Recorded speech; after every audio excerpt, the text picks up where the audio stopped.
Yo! Oh, yo! What's up? Hope everybody had a good weekend. Hello! Hello, world! Hello, kingdom!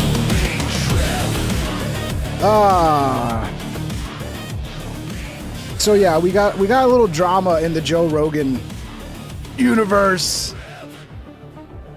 A lot of people are going crazy about it. I'm going to hold off on giving my take on things. I do have an opinion on it, because we're going to cover everything. We're going to cover the beginning of how this all started and where it's at now with the Joe Rogan, Theo Von, I guess you would say, drama. People are really pissed off at Rogan right now. Everywhere I'm reading on X. Corey Smith 1381 became a member. Corey, thank you, brother. Thank you. Yeah, I did schedule this. Corey said he got a notification this time. I did schedule this a little earlier, like 45 minutes before the show instead of 30. So if you got a notification where you usually don't, let me know. It might be just I need to like schedule the show 45 minutes to an hour early to get more notifications to go out. I don't know. I'm trying to figure this shit out. YouTube's a lot of fun.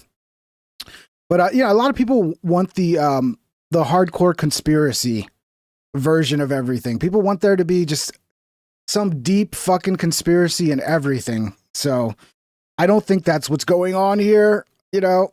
And I'll just start off by saying both of these guys have been awesome to me. I love both of them. I love Rogan. I love Theo Von. Rogan's been super cool to me over the years. Theo as well.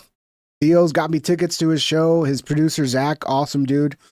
Both good dudes from all my experiences with them. So I'm not here to hate on either of them.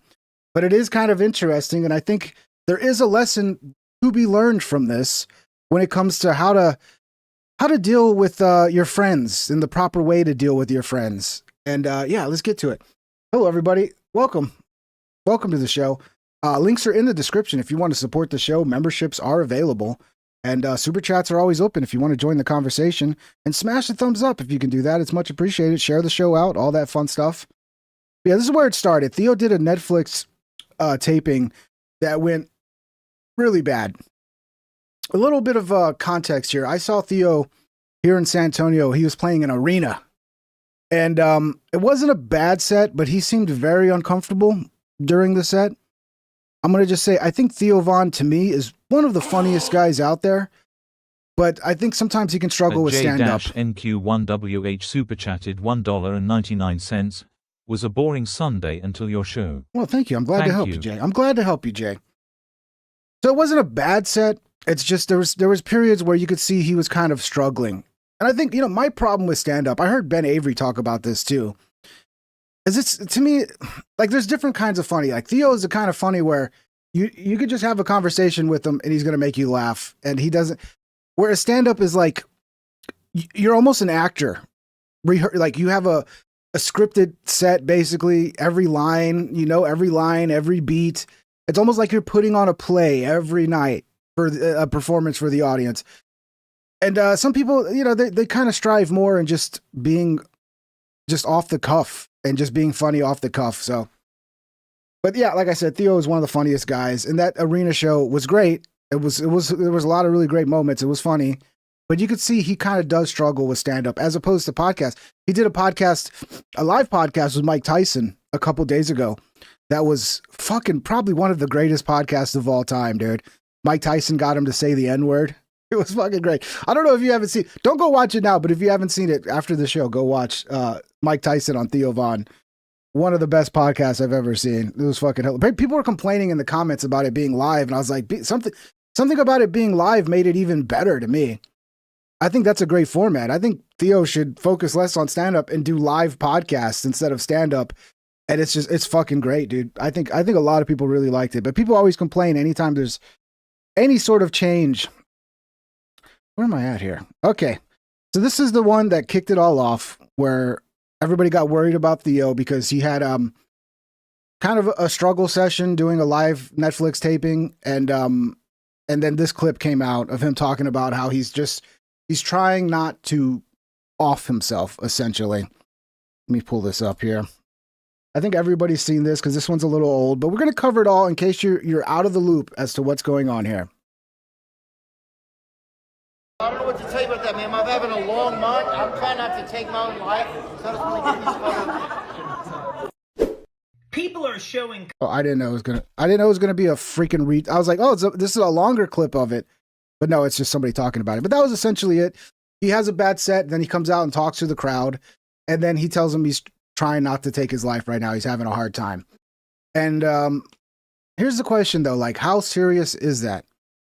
Is Theo just trying to get some sympathy because he's in a tough situation and he is having a hard time and he's maybe overplaying it a little bit? I don't know, but clearly you hear something like that and you're going to have some concern, especially if that's a friend, right? You're going to be like, oh shit, I need to reach out and see how he's doing. And clearly that affected Rogan. Rogan's had friends who have done the deed. I think we all know what we're talking about. I can't say it too much because this is YouTube, but YouTube's a little asshole. At Leroy.45 long super chatted $5. Theo is too real for Joe. Joe be a professional fence sitter. There's a talent there at fence sitting, man. That's a real talent. So yeah, Joe's had, who was the guy, the comedian that, fuck, his name's right on the tip of my tongue. You guys know who I'm talking about. If you follow the Joe Rogan comedy scene, Brody Stevens, yeah, and others as well, other comedians that have, So I think Joe's coming from a place of real concern, in my opinion. But people think there's some deep, dark conspiracy here, which who knows? We'll get into that. But that's where it started, right? And then not long after that, Theo was on Rogan's podcast, and there were some weird moments. Some kind of strange shit where, like, Joe said some things that could be kind of come across pretty harsh. And we'll just watch the clip. It's all just a cat and mouse game. People are like, we'll elect the Democrats next time. It's like, but it's all the same shit has been happening forever. They haven't been helping anybody forever. They're letting fucking politicians slurp on kids. All of our fucking money goes to Israel and they're using it to fucking genocide people. It's like everybody is scared out of their wits right now. It's like our religious leaders are afraid to speak out. And it's like it's a time where it's like Satan is amongst us and our religious leaders are fucking talking about bullshit at the poll. It's just like, what is going, I don't know, man. I'm sorry. People keep saying, I said brokey. Because I've been watching too much Counter-Strike 2 tournaments, and Brokey is a player from FaZe, and that's why I think that's why I said Brokey. I wasn't meant as an insult to Brody Stevens, who I don't really know Brody that well. Never knew him that well. Present, son, you're losing your fucking marbles. You think I am? Come hang out with us. Just chill out. I'm here. Fucking talking about bullshit at the poll. It's just like, what is going? That freaked I don't know, man. We got to get you off those antidepressants, son. You're losing your fucking marbles. You think I am? Come hang out with us. Just chill out. I'm here. Just chill out at the mothership tonight. I do have to pee in a little while, but you can pee. I'm gonna pee in a minute, man. We'll let you. But no, people. It came across a little harsh. You're losing your fucking marbles. I don't know if Joe meant for it to come across that harsh, but everybody, this was kind of a big deal at the time. If you remember, people were pretty pissed off at Joe about this, and they're like, it always comes down to Israel, and you're covering for Israel. Joe's an Israeli puppet. He's an insider. He's a fucking shill. He's a whatever. Yeah, I mean, I think if Joe could take it back, I think he would. That came across pretty harsh. We're just scared, dude. This is shit that I hear from people. They won't let you pee until you give them your guns. Really? That's how they're doing it now. But what if you have to wash the blackface off the It's all just so yeah. So that made the rounds, and this kind of started the internet's kind of narrative of Joe being basically like trying to be a handler for Theo and like kind of try to warn him and get him to shut up about Israel, right? Here's another clip from here. They got me, these motherfuckers. They got me. How much longer does Israel let us stay alive, do you think? That's the big question. Why were they... What did you say? Is that AI? What are you saying? That's Sora? The fuck are you saying? I didn't say anything. What are you saying? Huh? Talking about Israel Adesanya. Oh, well, he loves you. Don't worry about it. Good call. The fuck are you saying, son? Yeah, so what did he say? What did he say about the Epstein files? What did he say?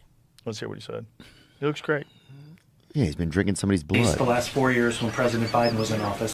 So they quickly changed the subject.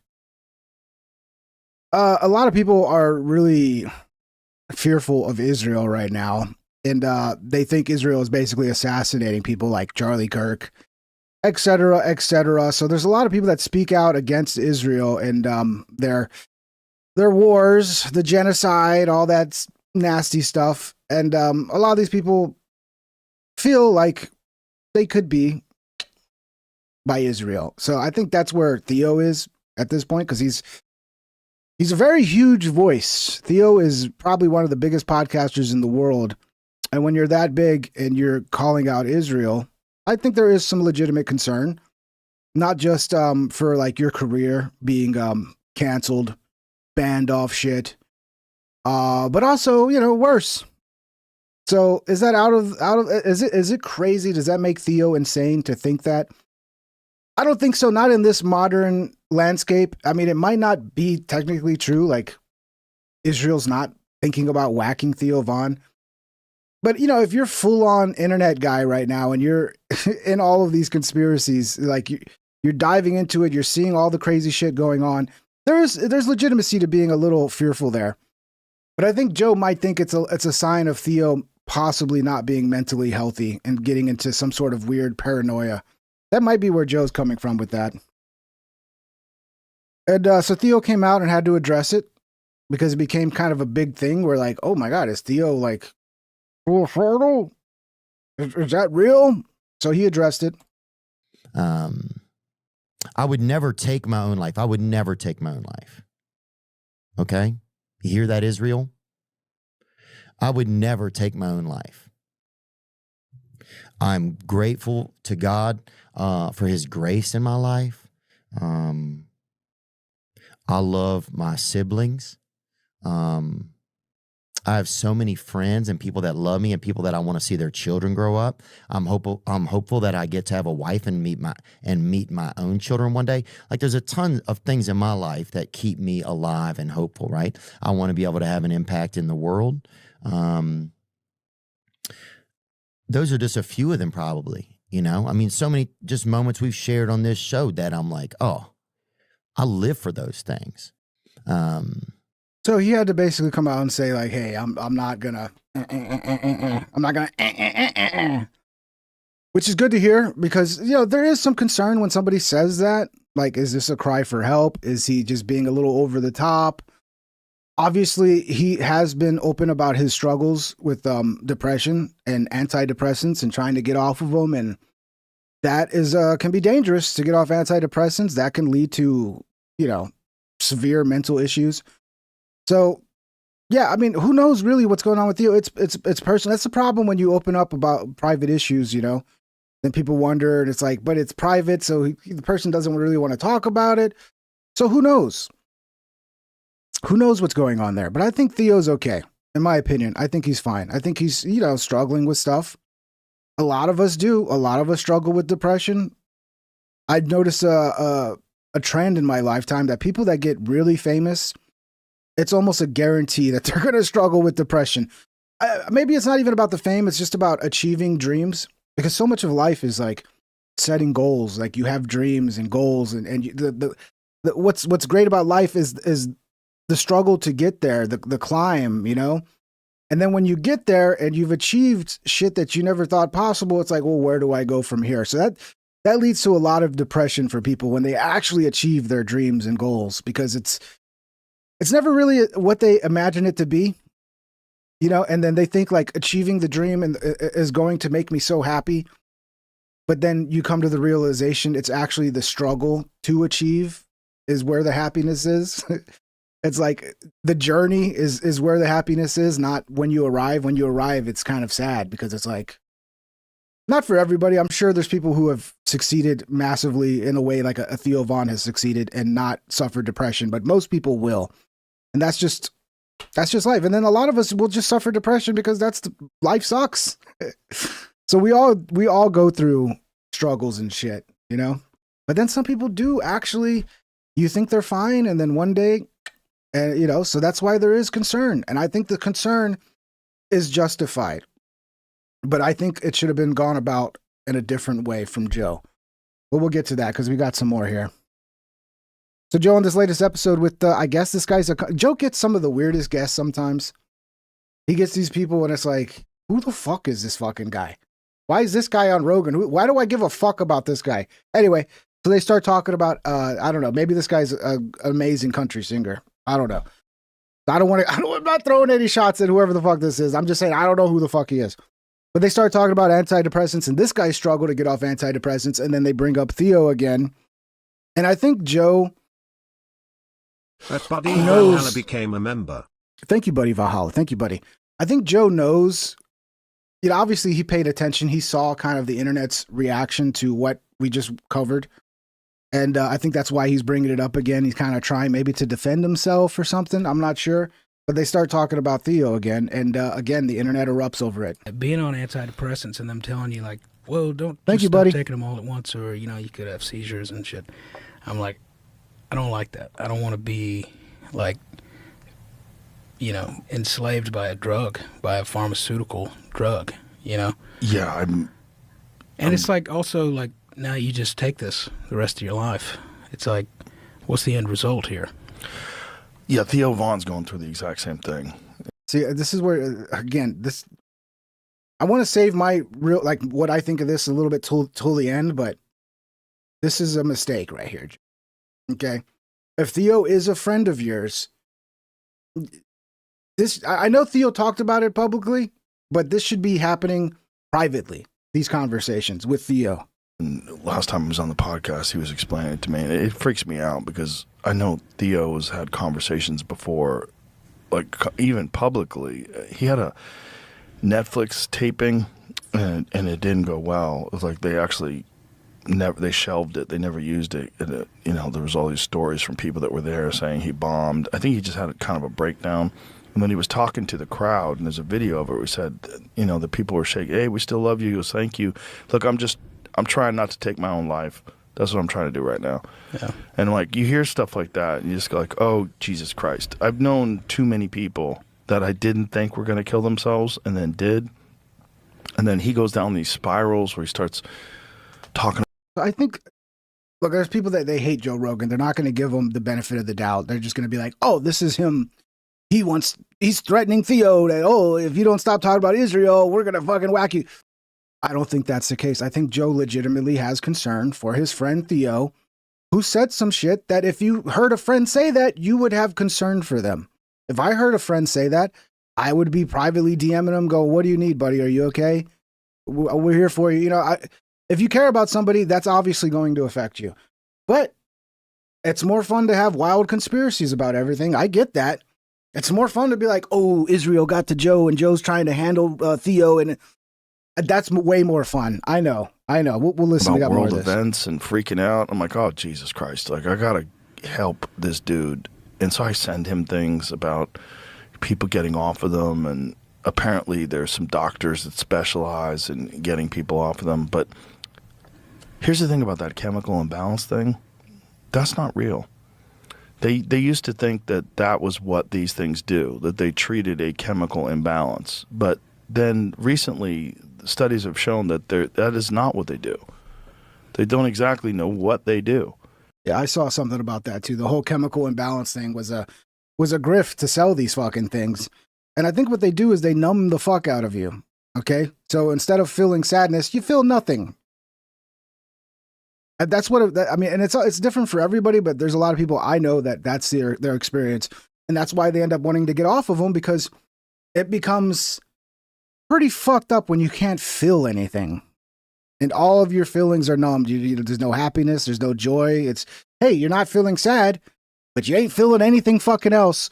And that's one of the tough parts about life is filled with emotion. And the emotions sometimes are tough, but you'd rather have the emotion than nothing, because that's what makes you know you're alive.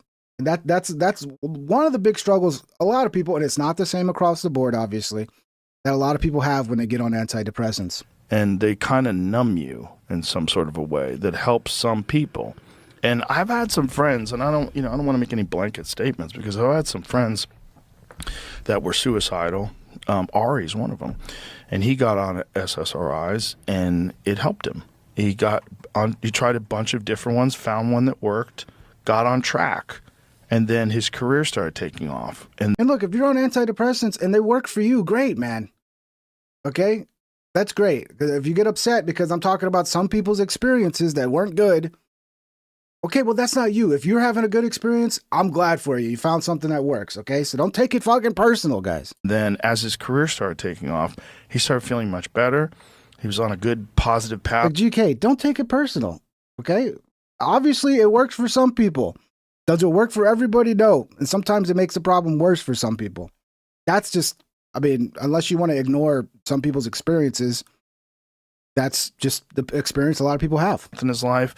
And then he slowly weaned himself off of those, and now he's off of them. So I think that might have saved his life. I think you're sus as fuck, retard. Coming on I here also calling know me other sus, people that that makes have you been on sus. on those things and taken their own lives. Okay, So I I don't. swear to God, having opinions on the internet is the worst fucking thing you can do these days. It's so annoying. No. People get so upset as soon as Because you that's have a part of different one opinion. of the side effects is suicidal ideation. It's one of the side effects. But see if you could find anything about the chemical imbalance not being true. The chemical imbalance reason for taking SSRIs. They've measured like levels of dopamine, serotonin in people that take. That's not what it's doing. And they don't even exactly know why it works. And it's a huge business. That's part of the problem. And it's also part of the problem these doctors are incentivized to prescribe people these things. I had a friend that went to a psychiatrist and was talking about their life and things not doing well. And immediately the doctor tried to prescribe him SSRIs. Yeah, I think that's a huge problem too, dude. Too many doctors pushing too many pills. It's like there's so many things to try before you try antidepressants. It's like, oh, are you feeling a little down? Yeah, let's give you an antidepressant that might fuck up your brain chemistry for the rest of your life. That's great. Yeah. Maybe, you could just work out, eat better. Maybe you're actually having a tough time and you just gotta fucking push through because that's life. Life ain't all fucking rainbow and sunshine. It's fucking tough, dude. It's tough. And sometimes it can be beautiful, the fucking struggle. You look back on it and you go, okay, well, that was tough, but I pushed through it and it made me stronger. It made me a better person. And like, you got to try fucking other things before you're just like, let's throw some drugs at it. Right away. Like right away. Here's something that you're never going to get off. I'm going to give it to you right away. First meeting. And he was like, well, shouldn't I like try exercise? Shouldn't I try diet? Shouldn't I try just drinking water? And, I read something about like magnesium and red light therapy being far more effective than even SSRIs. We got a big time pharmaceutical guy here, GK 2046. He's just super upset. It's like, how many times I got to tell you, GK? It's not the same across the board. There are some people it works for, okay? And if you went through 9/11, you survived 9/11 or your family died and you needed antidepressants to get through that, okay, I understand. But also, isn't it normal to be sad when people die? Do you need antidepressants to block the normal human feelings of emotion over death and suffering? Or do you need to go through the process? But yeah, GK, you take all the antidepressants you want, bro. Take all the SSRIs you want, bro. No one's trying to stop you. Calm down. So this was the latest one. Again, I think this is something that, I think Joe genuinely cares about Theo. I think he genuinely has a friendship and cares about Theo. But Joe also has a giant podcast that reaches a ton of people that, sometimes topics like this, when you're talking about your friends who maybe they don't want you to talk about, maybe it should be done privately, right? Like if a good friend of mine was going through some shit, am I going to come on here and talk about, oh yeah, my friend? And no, I'm going to fucking call him and we're going to do that privately. Off the air. And if I was the person in Theo's situation or in any situation where I was the one suffering, I would want my friends to call me off the air. I would want them to privately call me to talk to me and not air all this out publicly. So I do think that's where I think Theo's upset because Theo has responded. I don't think Theo is happy about this. And I think that's where the legitimate criticism is. But of course, it's the internet, and the wild conspiracies are always way more fun and do better. They get more views, so people will run with that. So Theo did respond, and it does look like maybe there is some sort of animosity going on here now. I don't know. Hopefully they've worked it out behind the scenes, because I think Theo and Joe, I think they do good podcasts together. I hope that relationship remains. But Theo came out and said, "This is mostly Cap," responding to the clip we just played. "Sad to see this kind of stuff. I'm doing great. I'm a human being, which is a rocky ride, but I'm doing fine. Thanks." I'm surprised Theo actually came out and addressed it. I kind of thought Theo was going to ignore it. And then there's another, I think this one's on Facebook. And I had to screenshot this one. Here's a Theo saying, "Hey, some people are saying false stuff and posting things online trying to make it look like I'm struggling or something. That's just not entirely true." But there is a little bit of here where it's like, "But Theo, you said on stage you're trying not to So, I mean, you can understand why people would be concerned, right? That's just not entirely true. I'm doing fine. Now, I am human, like most of us, and I'm going through human moments. And some of them are, well, you know how they are. They are just human moments." So, yeah, he suffers from depression, which so many fucking people do these days. Society is just kind of fucked. Like, a lot of the things that we're built to do, like be on our feet, moving all day, hunting out in the fucking fields, sweating, just constant movement, constant work. Like that's what humans did for the majority of our existence. It's just we're out there fucking hunting, and we weren't sitting on our ass thinking all day long. Okay, we didn't have time to think. We worked our ass off, and then when our head hit the pillow, we were fucking out because we were exhausted. So a lot of us are suffering from depression because of the modern lifestyle of living, which doesn't really fit with our biology and our norm of how we've behaved for forever. And some days are awesome and some are hectic, but I'm doing great. People want to say things and I don't know why. I can't control that, but I can speak up for myself. Amen. Have a great weekend. I think I'm going to the rodeo. So it sounds like Theo is doing better. I don't know if he's still getting off of the antidepressants, because I think it's been a back and forth. Because somebody said here earlier in the chat, getting off of antidepressants can sometimes give you worse symptoms than what you took the antidepressants for. Sorry, GK, but that's that guy's experience, okay? I'm not saying that. I've never taken antidepressants. I have no firsthand experience. I'm just saying what other people have said they've experienced. So sorry, GK, if you don't know who GK is. He's a pro pharma shill in the chat. Shout out to GK. So yeah, I think Theo's doing fine, man. I think he's having a rough time. I think he let it slip. Some of the struggles he was having, he probably regrets that. And I'm just speculating. But he was in a tough spot where he was looking for some sympathy because there's nothing really hurts more than like having a bad show where the whole crowd's like, what the fuck is going on? So that's that. We even got Sean Strickland getting into it. And yeah, this is what most people feel about Joe. It's saying that Joe basically did Theo dirty. I can see that, because that to me is like, again, Joe should have taken this offline. He should have gave Theo a call, and that conversation that he's had on the air should have been with Theo privately. That's what you do for friends. So that criticism of Joe, I completely agree with. But I do understand where Joe's coming from, and I don't think he meant it to be malicious. He's having a conversation, and sometimes when you're talking for 2 hours, it happens to me on here too, you'll just start talking about shit that you go, fuck, I actually didn't want to talk about that. I wanted to keep that private. That was a mistake. But, it happens, bro. Try doing it. Try doing 3-hour fucking conversations on the internet and not accidentally sticking your foot in your mouth or saying something you regret. It's impossible. And if you don't understand that, I don't know, you're either naive or you have to experience it yourself. But here's Strickland, and congrats to Strickland. He won his belt this week. He won was it middleweight belt? I tuned in after like a couple rounds, and they were both gassed, and it was the most boring fight ever. That's it's like tuning into a fight in the third round, and they're both gassed. Like, oh fuck, what a waste of time. The fights on Netflix were fucking insane last night. If you guys saw that. Nate Diaz, that was a bloodbath, bro. I was getting worried for him. I was like, how much blood can you lose before it becomes a problem? Because it looked like a horror film. There was so much blood, dude.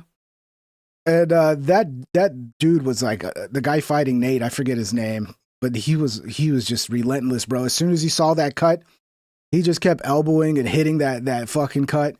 And yeah, I was worried about Nate. I was like, are they gonna have to do a blood transfusion in the hexagon because it's not an octagon? Crazy. And then the Gina Carano fight with Ronda Rousey. You know, I should have known that's the way it was gonna go. But I was really hoping Gina had kind of worked on her stand-up and her takedown defense so she could actually trade. Because if Gina could have kept it on the feet, Gina would have picked her apart. But Gina has no ability to stop a takedown, and Ronda Rousey just ended the fight in 15 seconds, and everybody was upset about that. And I kind of was too, because I like Gina Carano more, but she just never had a ground game. And yeah, what do you think was going to happen, man?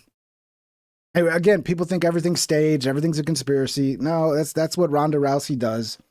She's built like a fucking dude. She's built like a fucking brick house, and she just ran over a chick. It was like a dude that just ran over a chick, and she just had no chance. I know she's not a dude, okay? I know she has a vagina. I get it. She's had children, but she's built like a dude. That's just a fact of life. But yeah, let's listen to Strickland talk about it. What were you and Joe Rogan talking about before the decision was read? I don't know, dude. Fucking the UFOs, man. APAC. I don't fucking know, dog. Is that true? Because I saw a post about that, but I didn't know if that was bullshit or not. Somebody says, did you hear that Nate actually shit himself from a body shot? Some of those body shots were nasty, dude. Mike Perry, right? That's his name. Mike Perry, I think. The shot, dude, I mean, that guy is a fucking beast, bro. And Nate might be a little past his prime. He looks a little slow. He looked like I don't know if he was training properly. I don't know. Nate just looks like it might be time to hang him up. And I did see a shot of a stool, and somebody said that was shit covering the stool, and I was like, oh. I mean, fighting is a rough business, bro. It is possible you might shit yourself. And yeah, I mean, maybe next time don't eat before the show. I don't know. I don't know, dude. Fucking the UFOs, man. APAC. I don't fucking know, dog. Like, how he did Theo dirty, you know? Who fucking knows? What were you and Joe? Yeah, how Joe did Theo dirty. So that's what everybody's opinion is. Joe did Theo dirty. And again, I'd say, like, I can kind of understand that viewpoint because, again, if this is a friend of yours, you shouldn't be talking about it in your podcast, dude. You should be calling your friend off the air and having a private conversation and letting him know, asking him what he needs, and like just being there for him privately. Because a lot of people don't like this type of shit aired publicly. And clearly Theo didn't like it either.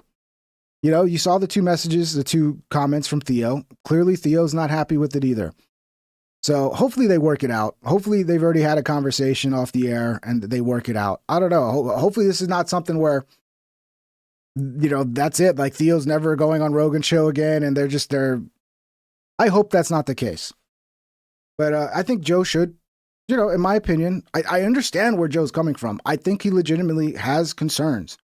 But I think Joe should call Theo and apologize and go, you know, I should have called you and talked to you privately and not aired that out on the podcast. And hopefully they can move forward and get over it. What do you guys think? I know, I'm sure you guys think it's all a conspiracy, right? Ping must not have enough prepped for tonight. God damn, every time I read the comment section, it's somebody up talking shit. She is so scared to fight. She wrestles quick, but she is good at it. Well, she does what she's good at, Dante's Guide. I mean, she's a master judo practitioner. And I didn't like her when she had her first run because, again, she's built like a man. I'm talking about Ronda Rousey, and she would do what she did to Gina last night. She did that in every fight. She would just bully the other chick who's built like a chick, and she would just bulldog him, throw him to the ground, fucking force an armbar, fucking just manhandle him, and end the fight real quick. And then finally, once she fought somebody who was able to stop a takedown and keep it on the feet, she was done. And Gina can't do that. So because Gina can't do that, Ronda just ran her over. So we'll see. Hopefully the next fight, they'll actually get, you know, a chick who can fucking stuff a takedown and keep it standing. And then when that happens, Ronda Rousey is fucked. Because she may look like a dude, but she don't punch like a dude. She punches like a little girl. And that's her weakness. So we'll see, man. I don't know. I don't know if Gina Carano's done or not. But Gina, please learn how to stuff a fucking takedown, Gina. Please. You guys been seeing this shit with the quartering? I don't think this could have happened to a better guy with the quartering. I've always disliked the quartering. I thought his content was fucking garbage. Boring as fuck. He's just like, oh, here's this thing to talk about. And he adds no fucking value. He stole like Tim Pool's whole format without being Tim Pool and actually like talk all the shit you want about Tim Pool. The guy can talk and he can sit there for 20 minutes and actually have a take on something, whether you like it or not or whatever. Something the quartering can't actually fucking do. And I've always just been like, man, I don't get it. Why is this guy getting so many views with this dog shit fucking content? So he had a little war with Kino Casino, for you guys that don't know. Kino Casino's been covering him, and he's been one of Kino Casino's fools for a Red Bar throwback. Where the fuck has Red Bar been, by the way? This is the perfect time to get Red Bar back to talk about this shit. We need the return of Red Bar. I hope he's okay. I don't know if you guys, I mean, probably all of y'all don't know who Red Bar is, but a lot of people do. I hope he's okay. I'm getting worried about Red Bar and his health because he's just disappeared. No one knows what the fuck is going on. Hopefully he's just having a vacation, enjoying his life, but I worry, and I shout out to Red Bar and his wife. I hope they're doing good. I hope the health's good. I hope they come back at some point. Because this is perfect Red Bar material. But essentially, Kino Casino went in hard on the quartering, and then he had their channels removed. There was some guy that was friends with I didn't follow everything because I can't watch every Kino Casino episode. This too much. But apparently he had a friend who they call the Bull, who was I don't know, there was accusations of cuckery, and I think the Bull himself filed like a privacy complaint, and then Quartering had his YouTube rep. Allegedly, I don't know all the details. Quartering had his YouTube rep go after Kino Casino's channels because they were ban evading or some shit like that. And then Brittany Venti all of a sudden shows up. And Brittany Venti is like doing Kino Casino now. And she used to be friends. So Chrissy Mayer comes into it because Chrissy Mayer has one of the Quartering's co-hosts on the show and then doesn't like disavow and like call out the banning, the anti-free speech behavior from the Quartering. And yeah, it's just so much drama, but it's just funny. I saw this clip and I don't know much about Chrissy Mayer is another one very similar to the Quartering where I see the streams, I click on it for 10 seconds and I'm like, why do people watch this? I don't understand why people watch this shit. Like, I'm not saying I'm the greatest entertainer of all time, whatever. Like, I suck too, okay? I get it. But I don't understand why people watch that shit. So anyway, everybody started coming after Chrissy Mayer because she had on Melanie Mack. That's her name, right? Melanie Mack, the co-host from the Quartering's live streams. And she refused to basically call out the Quartering bullshit. And then now Brittany Venti and Chrissy Mayer, who used to be friends, are in a complete fucking war right now. And I don't know. Brittany Venti is doing Kino Casino. Like, she's trying to take Kino Casino's thing, dude. That should have been like the red flag where I was like, get out of here, Chrissy, get out. But I was like, I really need money. Yeah. So I like went into the bathroom with this guy and he just like took all kinds of like nude photos and like So he actually took her nudes. This is straight up prostitution. Pretty sure that it was neck down. You need PPP to go, she's a prostitute. Like, I'm 90% sure. But it just like, and then I think I ended up like blowing the dude in the bathroom because I was like, I really need this job. But why do you share stories like this in the first place? Why would you share a story like, is this from like a long time ago when the cool thing for women comedians was to be like, I'm such a fucking whore, pussy, dick, cum, balls. I don't know. This looks like this might be an older clip, right? And she's a comedian, Chrissy Mayer, right? So it's possible that this was like her trying to do, because this is what a lot of female comedians do. It's like, oh, I'm such a whore, sex, pussy, vagina. I guess it sells to other women. I don't know. But why would you admit some shit like this? So she gave him extra too? So not only is she a whore, she's a cheap one. She actually got on her knees and begged for money. Dude, I like Brittany, okay? She seems all right. But that voice, dude. Ugh. The level of high pitch that Brittany Venti gets to. Look, she's an attractive lady, but I don't think I could, be around that for very long. Like the second she got annoyed and that mousy squeak came out of her, I'd be like, "Oh fuck, I gotta get the fuck out of here." But she's a cutie. I'll give her that. So she did one clip where she did the triangle, the Kino Casino thing, and then the Kino Casino fans loved it, and now everything's gonna be fucking just ripping off Kino Casino's bits.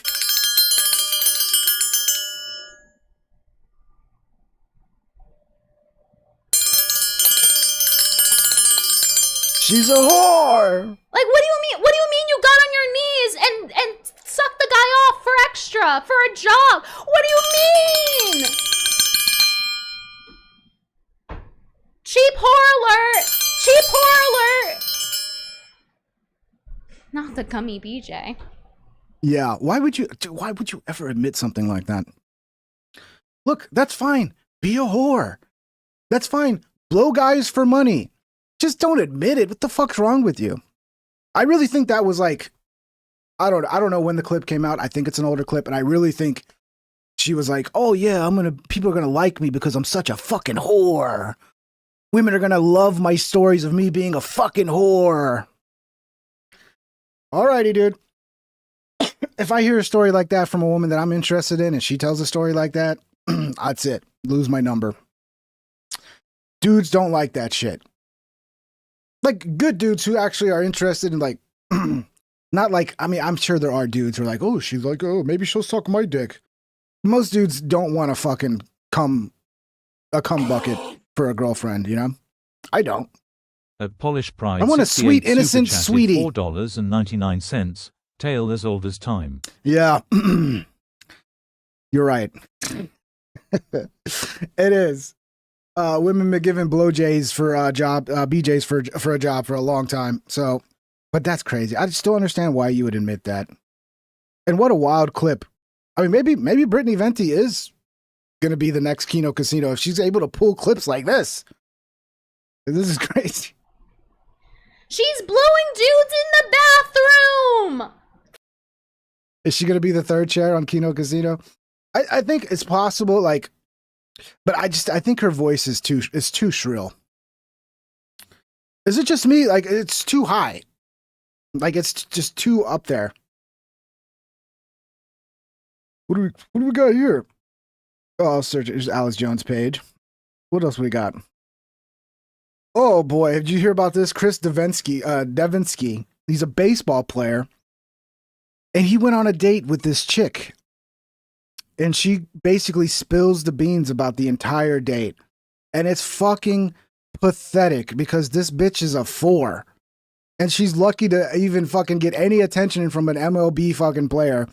And she uses this as an opportunity to basically clout, to show the how fucking hot she is because MLB players are going for her and all. It's just fucking this is so fucking bad, dude. And this is part of like the problem with modern dating and why I don't date chicks. Like I will if I'm gonna date a chick, I will do a social media check beforehand. And if I find videos of chicks in their car talking to their phone like this, I'm calling it off. Sorry. Can't make it. I'm sick. Block.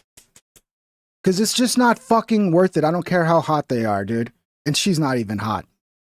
But women, please, if you want to be more attractive to men, get off social media. And if you're on social media, have some fucking respect for yourself and stop sharing every little detail about your private life for views because dudes do not like that. FYI. And if you are one of those chicks and you're having a hard time finding a dude right now, go wipe out, go delete all of that shit and watch when dudes, are willing to take a shot when you don't have all of that social media baggage. So I'm on my way home from a date, and this date was First of all, I don't even know if she's actually a 4. She might be a 3.5. with a. She might be a 3.5. I didn't go into this date thinking like he's gonna be a really good guy, you know, like you. Here, let me turn this one up. So she had an opportunity with a fucking Major League Baseball player, which, by the way, they make a lot of fucking money. Let me see, who Chris Davinsky? Is he a pitcher? I watch baseball, but I don't know this guy that well. Let's see. Because even if they're like not a star, if they can get 10 years in the league. Chris Davinsky, also known as Devo, is an American professional bit for the Pittsburgh Pirates. Well, that's why I don't know who he is. Fucking Pirates, bro. He's 35, so his career is almost over. Wonder how many years. Ooh, he's got a 7 ERA this year. Fuck, he's getting destroyed, bro. A 2.14 whip. Yeah, not good. His career's over. His career's over. But dude, they make so much fucking money. This guy's gonna probably be set for life. I had the right expectations. So I get to this date. We just got coffee. Very casual date. He asked me if my pants, I'm wearing cargo pants. He goes, "Oh, are those comfortable?" I go, "Yeah." He goes, "Are they easy to get off?" I go, "Yep." Sure. Oh, you mean he wants to fuck? How dare that man want to have sex with a woman? I mean, it's almost like he went on a date because he wants to have sex. Some women appreciate the straightforwardness of it all and understand, like, yeah, that's really what this is about. You know, he wants to fuck me, and if I like him, maybe I will, you know. But how dare he? How dare he try to have sex with a woman? It's disgusting. And he goes, I think the worst part, though, is that it was this woman. What's going on with Major League Baseball players that this is where they're at? I would expect way better than this. Even from a pitcher with a 7 ERA, I would expect way better than this. Maybe this guy was like, oh, this chick is a 4. Maybe this should be easy. It's probably what he's thinking is like, this chick is not worth it for a long-term relationship. She's kind of meh. Let's see if she's willing to fuck. And if she's not, I'm out of here. That was probably the angle he was taking. "All right, nice, easy access." I go, "What, for on the fucking street right here?" So he starts referencing sex and stuff. How dare he? And then how dare he? He goes, "Let's have a staring contest and let's let's see." He goes, "Winner gets a prize." And I go, "Okay, if you win, what do you want?" And he goes, "A kiss." I go, of course it is." Yeah, well, what are you going on a date for, bitch? What do you think dates are about? Why do you think men go on dates with women? Because he wants to get to know your personality. He thinks you're such an awesome person. He wants to pick your brain. No, he wants to fuck. This is why we go on dates with women. What a dumb bitch. And she's not going to get any more dates after this. It's a guarantee. I mean, she probably will. Women fucking... It's retarded how good women have it in the dating market these days. They could literally be the biggest fucking pieces of shit. And it's just like, okay, some dude out there is going to take a chance. But yeah, she's probably not going to get any high-level men after this. Good job. I hope it was worth the views. And he goes, "What do you want?" And I go, "A second date." I don't want a fucking second date. I don't want a second date. Then why'd you say it, retard? Then why did you say it if you didn't want a second date? So he... Oh, it's so funny. It's so funny. Oh, women, bro. I gotta calm down. So we do, he's like, "Best 2 out of 3. I go, "Okay, cool." So I lose the first one. I have contacts and naturally dry eyes, so I lose. And then he goes, "All right, let's..." Excuses. I got contacts. No, you fucking lost because you suck. Okay? That guy's a professional athlete, okay? You lost to a professional athlete in a competition. Just admit it. Add something to this. He goes, if I win, I'm adding something to it. If I win this one, you have to drive me back to my place. So drive you to your place. You're a professional athlete. And you can't secure yourself a fucking Uber home. This is a nasty woman, bro. This is a nasty, nasty woman. If you go on a date with somebody and you hit it off, is it too much out of the equation that you give the person you went on a date with a ride home? Clearly, he's thinking maybe, you know, something happens and we, you know, this is nasty behavior from this woman. All the women of planet Earth need to call out this bitch because she's going to ruin things for other women. Okay. These are the type of women that other women need to police and keep in line. Okay, for the sake of all women of this planet. Let me merge, bitch. She's unhinged. She's completely fucking unhinged. And he goes, Well, I'm feeling bad for Chris Davensky right now. He's just another dude trying to find some chick, trying to hook up, trying to get some female companionship. And this is what it's like, Chris. Even if you're an MLB superstar, or he's not a superstar, even if you're an MLB, a professional athlete, which usually is like the holy grail of men for these women. Nope. It's still not worth it. They'd rather have some internet clout. He goes, I mean, I can, but like, I just rather you do it. Like, game recognized game, like, save that $20. But I was like, no, I'm not doing that. I'm not doing. You think that's what it was about? You think he was literally trying to just get a free ride from you? Are you retarded? Yeah, wait, sorry. Yes, she is. She's completely retarded. I'm going home. Like, I'm driving myself home. I'm not going downtown. And he goes, well, shit, you might as well just drive me back to your place too then. Like, this man fully expected to fuck at 4 p.m. on a Thursday. What's wrong with that? There's not a time in the day that's a bad time for fucking, okay?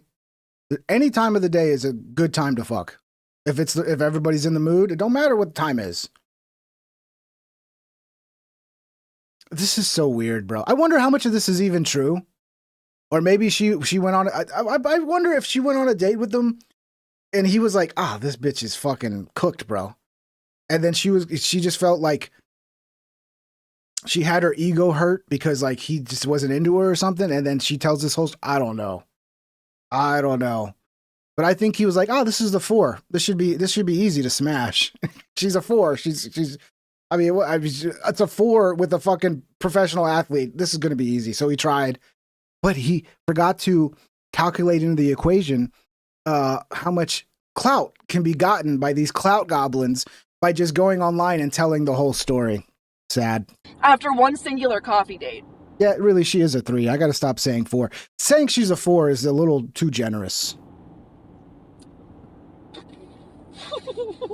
So then at the end, he hugs me goodbye and he goes, oh, what a sweet guy. Sounds like a gentleman to me. Sounds like a fucking gentleman, an outstanding fucking man, dude. I go, man, you better start walking. You got a long walk ahead of you. He's like, yeah, you're fucking right about that. So then I left. So I was a bitch. So I was a complete bitch and couldn't even have the common decency to give the guy a ride home. While he gave me a hug and was pretty nice, except for, he hinted about sex. Oh no, guy on date hinted about sex. And she's, oh my gosh, I wonder in her mind if she could rate herself, she'd probably be like, I'm a 10. Actually, I'm an 11 out of 10. These women are they have no fucking, we need to bring it down a few notches, dude. We got to figure out how to get these egos these women have and just bring it down about halfway, right? Take it from 100 to a 50, okay? Because these women are out of fucking control and it's becoming a problem. And there's a reason why people aren't fucking anymore. Go ask Deborah So about that. She'll talk about it. Of course, Deborah So likes to play nice. It's like, it's men's problem and women's problem. No, it's mostly women that are the problem. Nephilim-Death Squad super chatted $5. Thank you, Nephilim Death Squad. Thank you, brother. And I'm a man, so I'm biased, right? Obviously. But in my opinion, I feel like I'm an honest actor here who can see both sides. I'm pretty good at that. And this is not men are the problem. They have problems, but this is women. Women are the problem with this shit. At Polish Pride 68 What's up, super Polish chatted $19.99. Women get LS. 2 women traveled from the Hanta plague ship May 4th to Tahiti, Pitcairn Island, Hong Kong, Bangkok, a Thai island, and Vietnam. Last social media post at Hanoi, on 5/5. Went to Travelers Club Conference May 3 to 7. I try to keep up with that, bro. Last social media post at Hanoi on 5/5, went to Travelers Club Conference May 3rd to 7th. What are we talking about, Polish Pride? Women get L's. I agree with that. Women get L's all the time. They never admit it, though. 2 women traveled from the Hanta plague ship May 4th to Tahiti, Pitcairn Island, Hong Kong, Bangkok, and Thai Island. So they basically just gave everybody the Hanta virus? Is that what you're saying? So just 2 women just fucking went around plaguing the entire world? Okay, well, what's new, of course. Of course, it's going to be 2 women that do that. But yeah, I know this is tough. We got, 30 seconds left of this wonderful, very attractive 3.5. And honestly, that was the exact date that I had expected. That was the exact interaction. I'm actually impressed that my intuition was as accurate as it was, because this was for the plot, but it was exactly what I anticipated. Man, that was fucking incredible. That was hilarious. No, it actually wasn't. What's incredible is you and how retarded you are and how you're such a clout goblin. You're like destroying the possibility of any high value man ever wanting to go on a date with you again. Also, you can brag to other women and be like, look how fucking in demand I am. I had a baseball player and I just laughed at him and thought he was stupid. It's like, why did you go on a date with him then? Why are you going on dates? Women go on dates because they want sex too. They want a relationship. They want some male companionship, but it looks like she's just going on a date just to fucking torture the men she's dating with. She's like a fucking dangerous person, honestly, because you go on a date with her and she's out to just wreck your fucking psyche for the rest of your life. She's not out there to give and receive love. She's out there to destroy you. Like you're her fucking enemy. Dangerous world we're in these days, boys. But yeah, fuck that chick, dude. Owen Benjamin was on fucking Tucker Carlson, bro. I was so happy to see that, man. Because Owen basically got banned off everything. So many people that should have stood up for Owen did not stand up for Owen. And he's kind of not been on any big shows. And I'm really happy to see Tucker had him on. And yeah, he's still talking about pandas, though. Pandas are fake. Dude, this is nuts. I don't think pandas are real as described. I'm sorry? Panda bears. It's fun to see like the Owen Benjamin shit that like if you watch him, you're aware of like the stuff he says, which can be kind of out there, but fascinating and funny as well. Like kind of seeing the world get introduced to this Owen Benjamin. I know about a lot of lies. I think they're like Shih Tzu dogs. Like I think they were never wild. Really? They ovulate 3 days. Dude, I have it's a Shiapso. I have a Lhasa Apso Shih Tzu mix. Okay. Quickly, I'll just tell a little bit about all of it comes from the Lhasa Apso. The Lhasa Apso was a dog that the Tibetan monks created to mimic like a little lion dog, and its whole job was to guard monasteries or like to be a watchdog, to bark, not really attack or anything. And then they gave some as a gift to the Emperor of China. Those became the Shih Tzus. My dog is wild as fuck. He's like a wolf. Okay, he doesn't like being pet. He likes it a little bit, but not like other dogs do. Like he's not all, oh, pet me, pet me, pet me. He's like kind of like, whatever, just get it over with. Whatever. I mean, you need to pet me, go for it. I'm out of here though. Very independent spirits, and yeah, I don't know if I agree with that. My dog, he's got a lot of wolf in him. Even though he's a little bitch looking dog, he's a little toy looking dog. He'll bite your ass. He really will. A year. They can't survive. All they do is eat bamboo and they cannot make them procreate. Guess what a group of pandas is called? What? An embarrassment of pandas. China owns all of them, which only happens if you have a patent, right? They were never in Chinese literature or art until the end of the 19th century. What? Yeah. They're bears. Some people say they're chow chows. The chows, the dogs, that they're chows that they just paint them to look like a panda. And then they feed them bamboo, and it's like they can't function barely because who could just live off fucking bamboo? Pandas weren't? My theory is they were like bred to eat bamboo because bamboo is super hard to get rid of. And all they do is eat bamboo and they're like retarded and they roll down hills and they can't have sex. They weren't in Chinese art or literature? Never. Not until the end of the 1800s. Okay, so that proves it right there. Because how could you not paint a panda? I don't know. I like panda bears, man. That's a crazy situation if that's true. I don't think it is, though. I think panda bears are real. They just probably would be extinct already if it wasn't for us.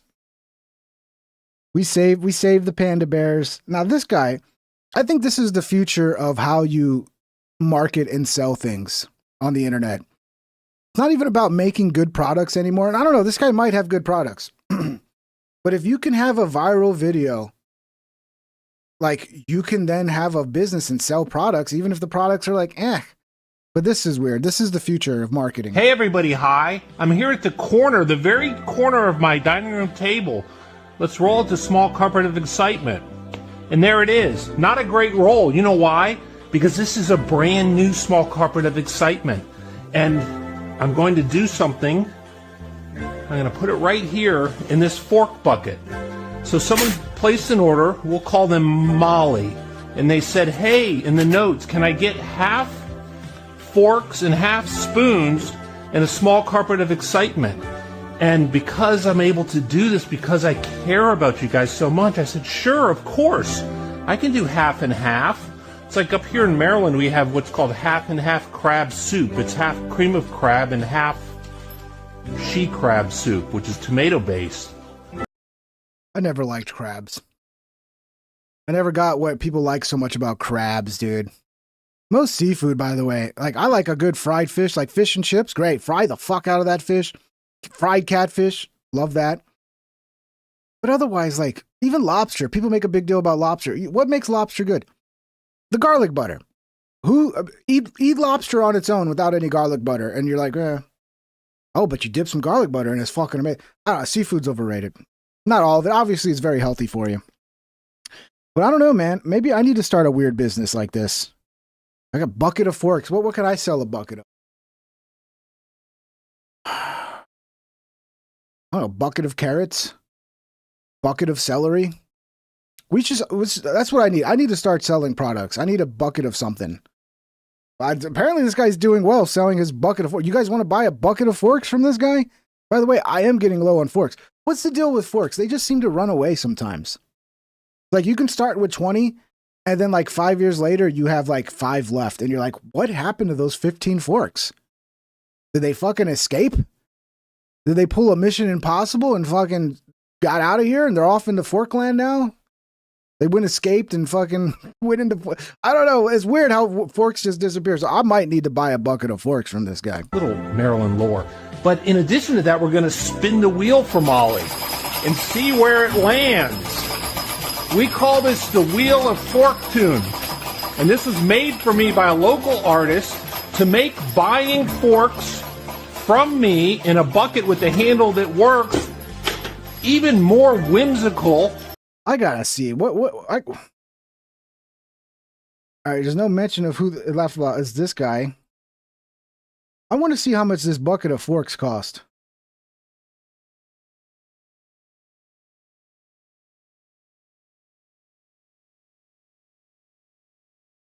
I gotta see how much this costs, dude. Exclusive collection, free shipping all over USA. This is not an ad, by the way. $70 for one bucket of forks. No, thank you. I think I'll just go to HEB. I think I'll get a better price at HEB. Spoon bucket, 30 commercial spoons. Mini carpet of excitement. So yeah, so you just basically, you sell some bullshit. And then if you can do a weird, crazy fucking... I mean, guys, you need to steal this fucking strategy. Use just the weirdest, craziest fucking Instagram reel around some shit you're selling. It goes viral. Boom! You got a business now selling buckets of whatever the fuck. But yeah, $70 for a bucket of forks. 30 genuine. 30 forks. So that's basically like $2 a fork. So yeah, a little over $2. No thrift store seconds. Do I trust this guy's bucket of forks? Is he buying the forks from like Walmart and then just throwing them in a bucket? I mean, I don't know. Look, I don't know. But this is the world we're in now. Kind of weird. And exciting than it normally is. Oh my gosh, what a victory here for Now, you should pay me because I just basically did a free ad for you, Bucket of Forks guys. Hey, Bucket of Forks guys. Look, I'm kind of a dick sometimes. I talk shit. I'm having fun. It's nothing serious. I hope you have the greatest business and you become a billionaire selling your Bucket of Forks. Hey, hit me up. We'll do a Bucket of Forks ad on the show, and we'll sell more Bucket of Forks. Give me some money. Come on, I got one spot open for a sponsorship, and I'm looking to sell some fucking forks. That'd be hard to sell, wouldn't it? But people always need forks. Molly, not only did you get the golden... I'm stealing this guy's idea. Did he patent this? What could I do instead of a bucket? What could I do instead of a bucket? I need something of forks, but not a bucket, so I don't steal his idea.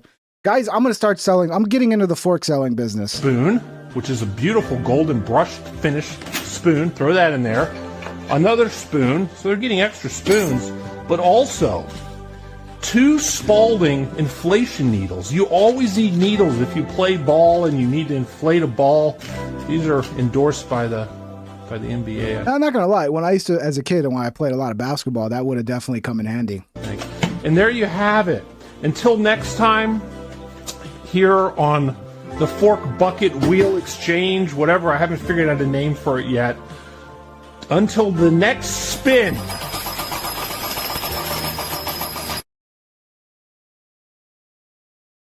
This is the world we live in now, dude. Everything's about going viral. You can sell fucking dirt.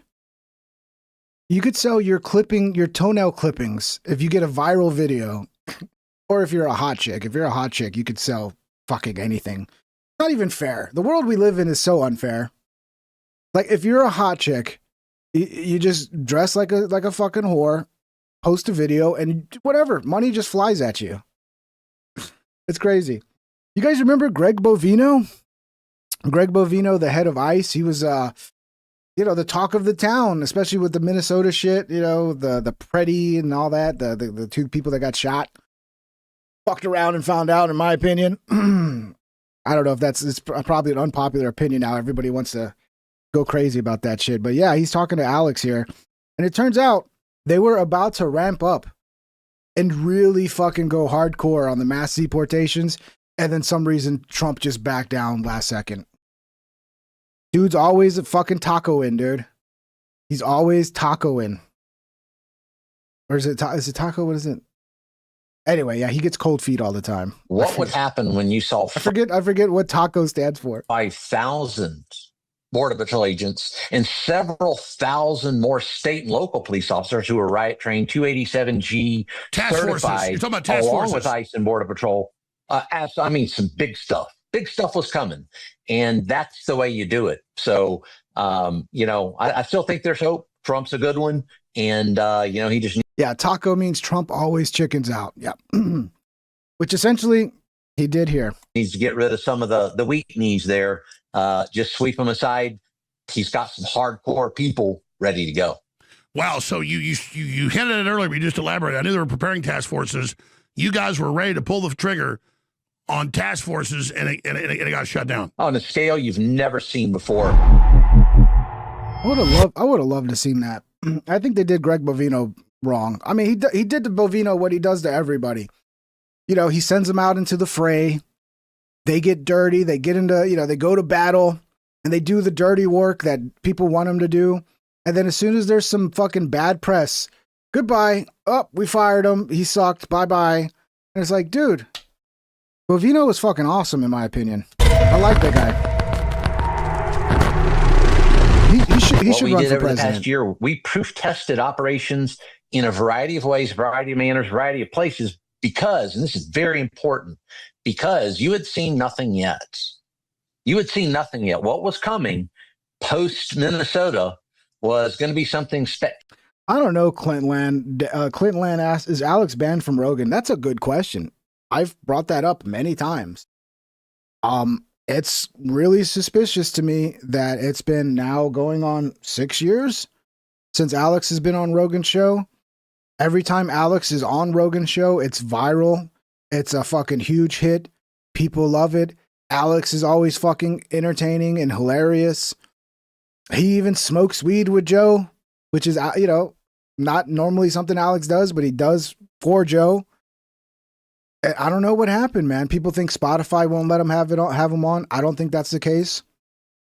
My theory with why Alex hasn't been on Joe Rogan's show, if you remember back to 2020, they had a falling out, and Alex went really hard on Joe. Remember, Jesus told me to destroy Joe Rogan. I made a whole video on it, Joe Rogan versus Alex Jones. And then right after that, Joe had Alex on, and they seem to have made up. But I think Joe's still holding a grudge. I think Joe still kind of, had him on, mended fences, but doesn't really want to be friends with him anymore. I don't know. It's weird. But fuck, it's annoying to me because those are my favorite episodes of Rogan when Alex is on. Spectacular. And, I wish I had gotten to brief Trump a little more on this. Christy Nome did a great job briefing, but yeah, they are basically neighbors too, Cyber Twitch. That's the other part that's frustrating. It's like, dude, he lives right next to you. You literally could call him. He'll be there in 10 minutes. What was coming was massive, was going to be utterly effective, and was designed to rid this country once and for all of those 100 million illegal aliens. And I think had we done that, American citizens had seen that affordability become, something that was positive. And American citizens. Yeah, demand would go down, and that would have a good effect on prices. Rent, all that shit. I mean, I know apartments where I live where it's all immigrants. The whole apartment complex is immigrants. Now imagine if all of them got deported. All of a sudden, you'd have some cheap fucking apartments out there because they would have a hard time filling them, so they'd have to give you a good fucking price. And it might crash the market, but good. Fuck the markets. The housing market, apartment markets, all of that shit needs to fucking crash so we can have reasonable, affordable fucking rent again. And said, seeing what would have happened if we'd removed that 100 million illegal aliens. You talk about a boon for the conservatives. Holy cow. That really would have helped the conservative movement. We just needed a few more months there. And, man battle stations, all hands on deck. We had something special lined up. And it's sad that we were so close to getting the next wave. And instead, we get no more deportations. I mean, it's great. Yeah, the border crossings are basically zero. Oh, bro, there's still a lot of people here illegally. We got to get rid of them. Sorry. If you came in illegally, even though you haven't broken the law other than coming illegally, because, by the way, that's breaking the law, you need to go. You need to go. And if you have something to offer, right, if there's some skill that you have that is badly in need, then once you get home, you can reapply and, maybe we'll bring you back. But nope, can't do that because the media wrote a negative report and spun a bunch of shit, spun a bunch of narratives and misled people as to what was going on. So now we don't get deportations. It's too bad that didn't take place. Hopefully it will. Trump's a sharp cat, and get rid of the burrowers. And hopefully Trump will. Oh yeah, they're just coming through the ports of entry now. Yeah, and then we're bringing 500,000 Chinese students now. H-1Bs did nothing about that because that's a big part of the fucking problem too. Is the H-1B abuse? Trump is such a fucking failure, bro. He's such a fucking failure, and we all got to suffer the consequences of Trump being a fucking failure. We'll hear, as you say, the rumblings from the grassroots, and he will reenact and put back into place what needs to take place to get this country on track and, again, rid this country of the scourge that besets it. The number one problem that faces this country now are those 100 million illegal aliens that infect us like a cancer. When we talk about that upcoming strategy, what came next, we had 250, 300 Border Patrol agents, uniformed green shirt Border Patrol agents conducting those roving patrols. What would happen when you saw 5,000 Border Patrol agents and several thousand more state and local police officers who are riot trained, 287G Task forces. certified, You're talking about task along forces. with ICE and Border Patrol.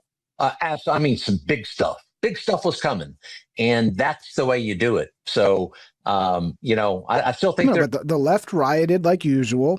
They formed little fucking militias of fucking retarded white women to go around stalking ICE and fucking blocking them with their cars and they win. Again, the left breaks the laws, acts like a bunch of fucking lunatics, and they win. No repercussions. They get what they want. So what do you think's going to happen next time? They're going to do it again. And I would vote for this guy for president. Do you think Bovino's going to taco out as president when it comes to deportations? No, Bovino's going to go all in. And I would vote for him. I would, just for that.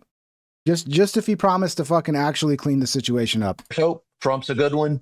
And, he just needs to get rid of some of the weak knees there. Just sweep them aside. He's got some hardcore people ready to go. Wow. So you hinted at it earlier, but you just elaborated. I knew they were preparing task forces. You guys were ready to pull the trigger on task forces, and it got shut down. On a scale you've never seen before. I tell you, the good thing about Christine Ohm is she was lockstep. One thing she did that I really respected, she listened. Hey, what do you need? We could outline a strategy to her, and she would take that to heart and get us what we needed. We were proof testing, putting together various models, seeing how they worked in those cities and what was coming next. Yeah, and then they put the Obama guy, Tom Homan or whatever, the guy who also was caught on tape, like taking 50,000. I forget the details, but pretty shady. And then that's it. All done.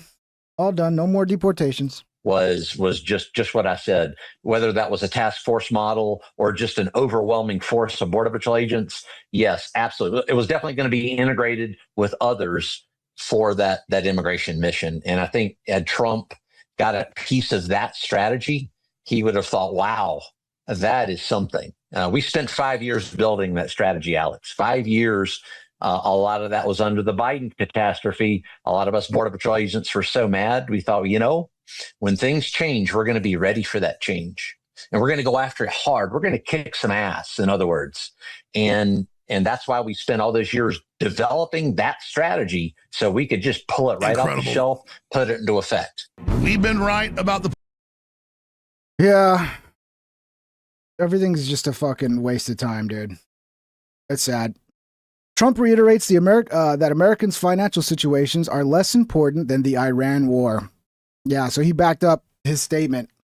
So remember, he came out and said like he doesn't think about the Americans' financial situation when it comes to the Iran war. It doesn't matter to him. And then JD Vance comes out, I don't think he actually said that. And then Trump comes out and he's like, yeah, I said it. It was a perfect statement. I wouldn't take it back. Oh, poor JD Vance.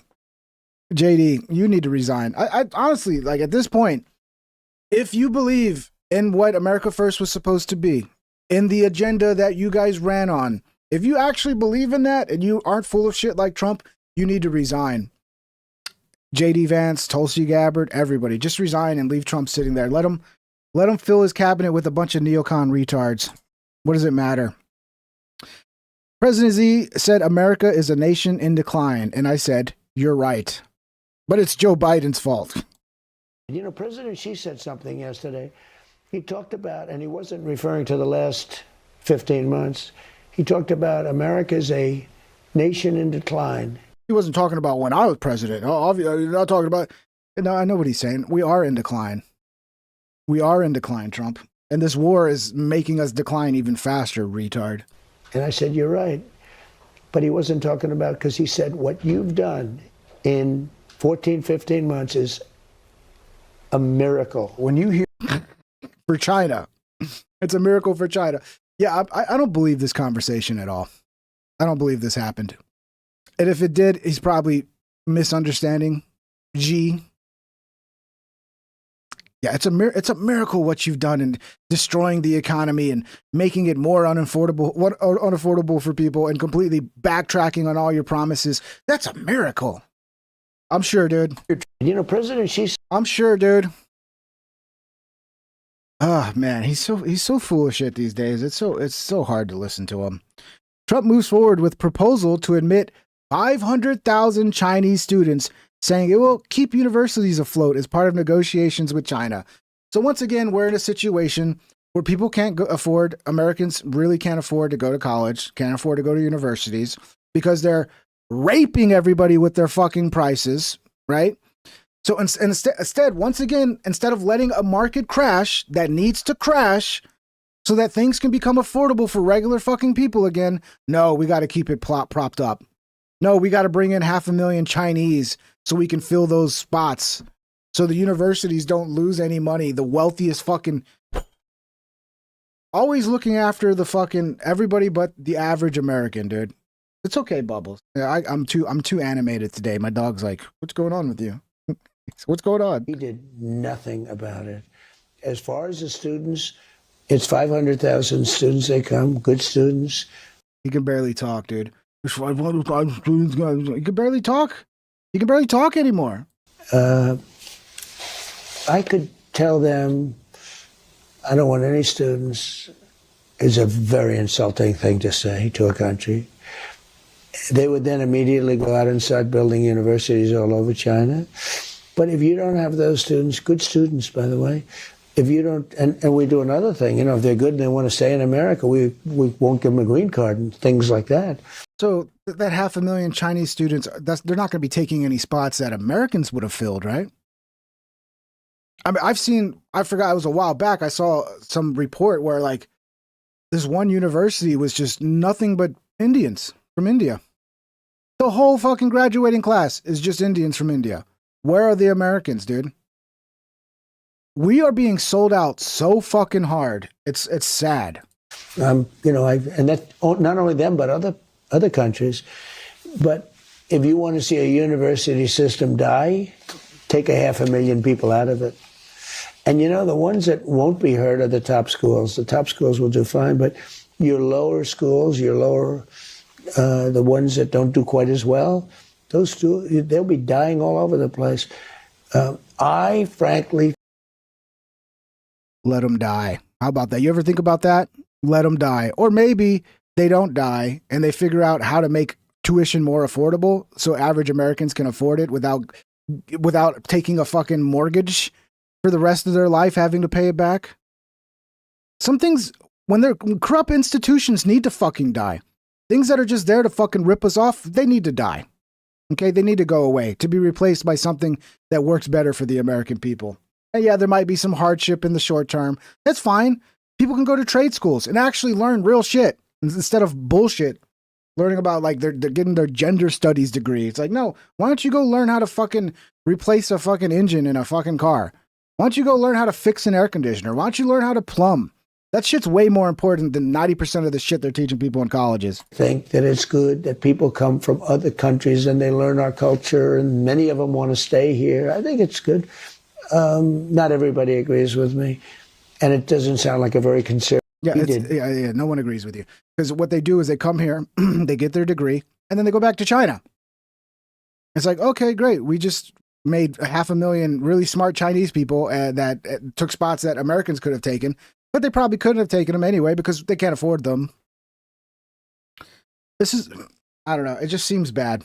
It seems bad. It doesn't seem like this is the right move for Americans, dude, to keep doing this. And it's like, oh, but do you want these institutions to fail and go away? It's like, no, but I do want the modern system to be fucked and to crash and to be replaced by a more fair system where it's not just about fucking gouging people to death. Because that's what it is. It's like we get gouged at every fucking corner. We get gouged for rent. We get gouged for food. We get gouged for fucking schooling. Everything's just fucking like, hey, let's just keep ripping off Americans. That's fine. That's status quo. And what are you going to do about it? Oh, that's life. Hey, China, come on, though. We got plenty of spots for you. Brett Baer says, plays Trump's statement where he said he doesn't think about Americans' financial... Yeah, this is where he doubles down. He's like, it's a perfect statement. It's the greatest statement of all time. Numbers Poor J.D. Vance. You can imagine Democrats and political pundits jumped all over this statement that you made the other day. You were asked when you were leaving. What extent are American financial situations motivating you to make a deal? Not even a little bit. The only thing that matters that I'm talking about. Not even a little bit.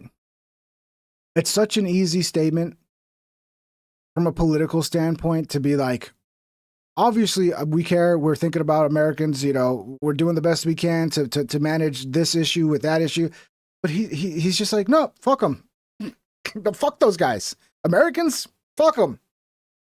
Who thinks about Americans? Iran, they can't have a nuclear weapon. I don't think about American financial situation. I don't think about anybody. I think about one thing. We cannot let Iran have a nuclear weapon. That's all. That's right. That's a perfect statement. I'd make it again. You can.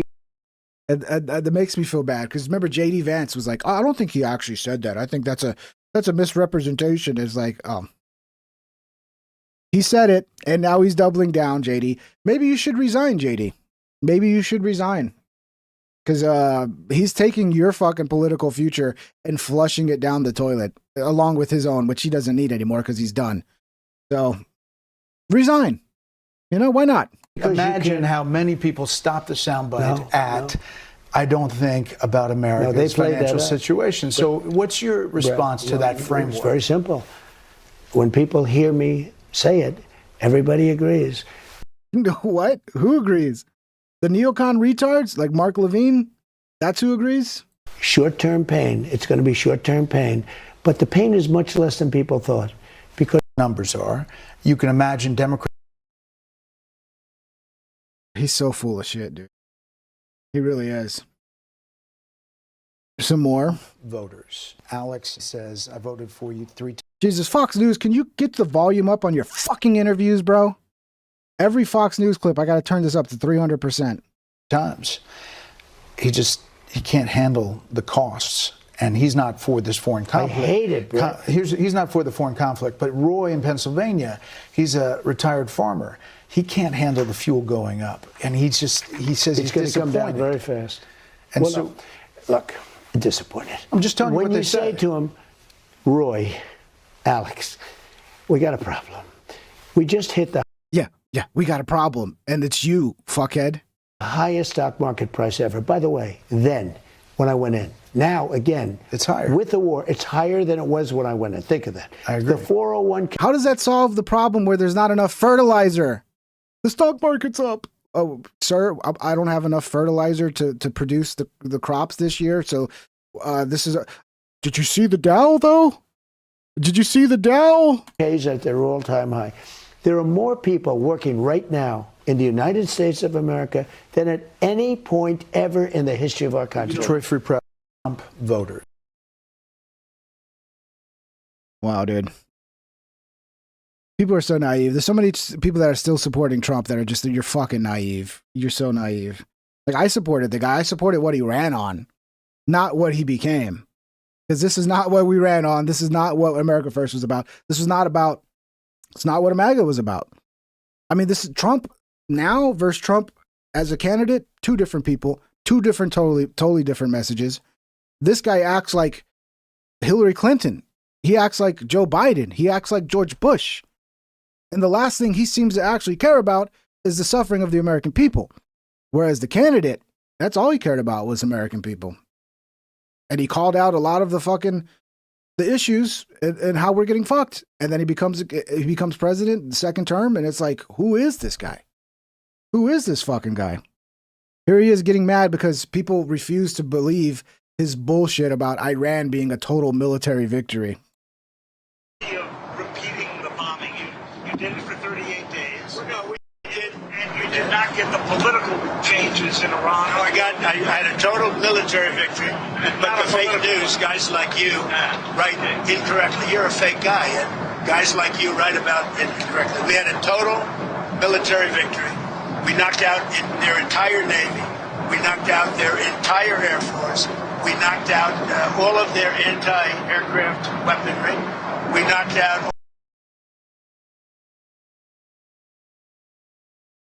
I guess this is the world we're in now. You could just say it, even though there's no truth to any of it. You just say it, and, the people that support you will just parrot it and believe it, even though it's not backed in reality. All of their radar. We knocked out all of their leaders, number one, and then we knocked out all of their leaders in the second division, and we knocked out numerous of their leaders in the third division. Okay, so what did we achieve? when the war was started, the Strait of Hormuz was open.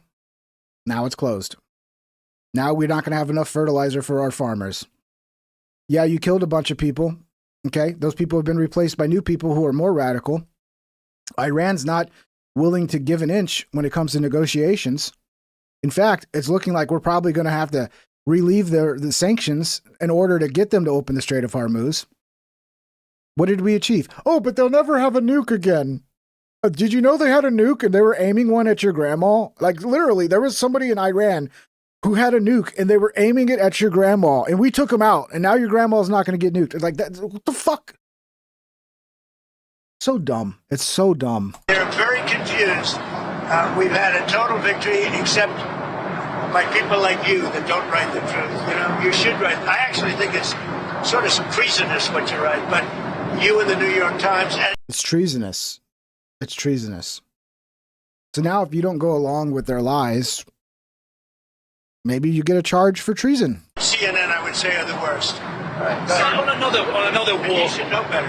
You know, you're a professor. You know better. Your editors tell you what to write, and you write it. You should be ashamed of yourself. I actually think it's treason. When you write like they're doing well militarily. I mean, that's a big statement to make against a journalist who's covering a war. And honestly, look, I've had a lot of complaints because the media is full of shit. They lie all the time. And in this case, the guy seems to be asking genuine questions about a war. And because he's not willing to push your propaganda, you're going to accuse him of treason. You're the president of the United States accusing a journalist of treason. It's such a bad look. I mean, it was different when he would do this, you know, the fake news, the fake news. It was a little different in 2018 when it was basically all fucking fake news. It was like, what kind of fucking shit can we manufacture to like make Trump look bad, blah, blah, blah. Now it's just fucking, I said this so many times, but I expected to be disappointed in Trump because you never get everything you want. But I did not expect this heel turn. I did not expect him to go full fucking neocon warmonger retard. It's hard to accept, like, oh, this is the reality now. This is who Trump is now. So fucking hard to deal with. They have no Navy, no Air Force, no anti-anything. By the way, we knocked out 85% of their manufacturing for missiles. We knocked out everything. We haven't knocked out other than one bridge, and we did because they misbehaved.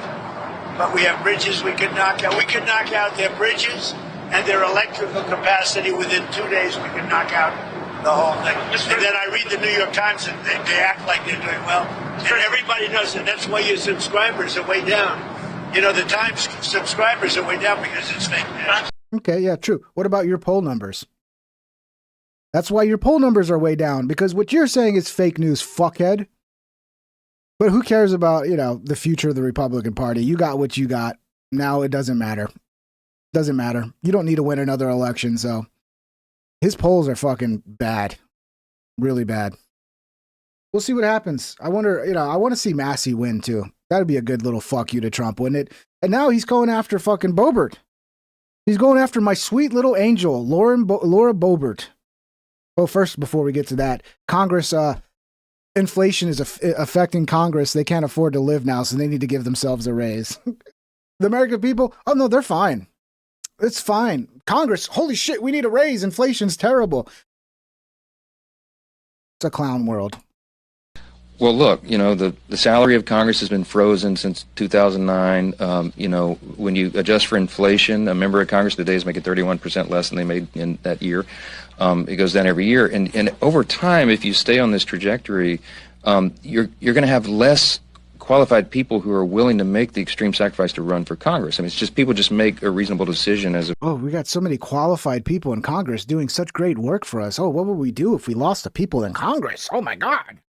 What would we do?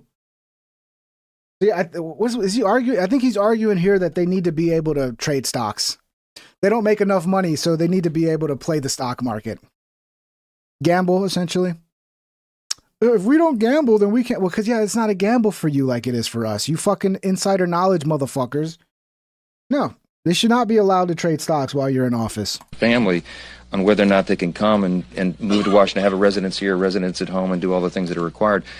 So the counter argument is, and I have some sympathy, look, at least let them like engage in some stock trading so that they can. Yeah, let them engage in some insider trading, guys. They only make 174K. Don't you know inflation's so terrible? When you don't ever think about your poor congressman who's only makes 174K a year, and you don't want him to insider trade so he can become a millionaire? What's wrong with you? Don't have a heart. Have a heart. Bro, how long are people going to put up with this? That's what I want to know. Because it's like, how long are we going to put up with this? How long are we going to allow our representatives to completely fuck us over and do nothing for us as they enrich themselves and sell out the country? How long are we going to allow this to go on? Until what? We're a third world country? Is that how long we're going to wait? Continue to, continue to fuck off, bro. How about that? So yeah, I don't know. I feel so bad though. I feel so bad. Those poor congressmen only making 174K a year. Oh, what are they going to do? What are they going to do? Yeah, we already saw this one, right? Yeah, we saw this one. Oh, this guy, again, dude, AI is retarded. Please, stop using AI, okay? You got to know how to use AI. I use AI as a search engine, right? Like if I'm trying to research some data, it's better than going on Google and searching it. It's quicker. Use it as a search engine to find information. That's about it, okay? I don't know, like, we're going into this world where AI is going to be doing everything, and it's literally retarded. And it's the worst kind of retarded that doesn't know when it's retarded, right? Because at least retarded people usually know they're retarded, and they're like, sorry, I'm a little retarded. That's why I struggle with this. And it's like, oh, okay, you're retarded. I understand. Not fucking AI is like, I'm right. I got this right. What do you mean? What do you mean? No, this is absolutely like it gaslights you into thinking it's right when it's totally fucking wrong. And it can't even memorize like a 9-digit number. I need you to remember a number for me. It's really important. I'll be right back. Sure, I can remember it for you. Just let me know what number you want me to hold on to when you're ready. And you won't forget, right? I won't forget. Once you tell me, I'll keep it in mind until you're back. Okay. Do you have to use this voice? Because this voice is so fucking annoying. I hate this fucking voice. This is like corporate fucking speak, bro. Like, don't talk to me that way. 60012814452. Okay? I'll be right back. Just don't forget. Got it. I've got that number safe and sound. I'll be right here when you return. Okay, I'm back. I just need that number to get into my house. No problem. The number you gave me is 600128142. Let me know if there's anything. He missed the 5. He can't even memorize a 9-digit number for 10 seconds. Oh my God, guys, it's so smart. It's so smart. And then I'm seeing videos of people that are like, oh, I have conversations every day with my AI, and it's like people that think like AI is God and so wise, and it's like, bro, it's just an algorithm just feeding like whatever you want it to be.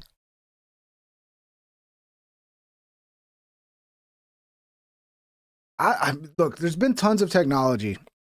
Everybody's always sketched out by technology, the internet, video games, all the new technology. People are like, oh no, this one is a real, oh no. What the fuck is going to be the future if we allow these things to take over?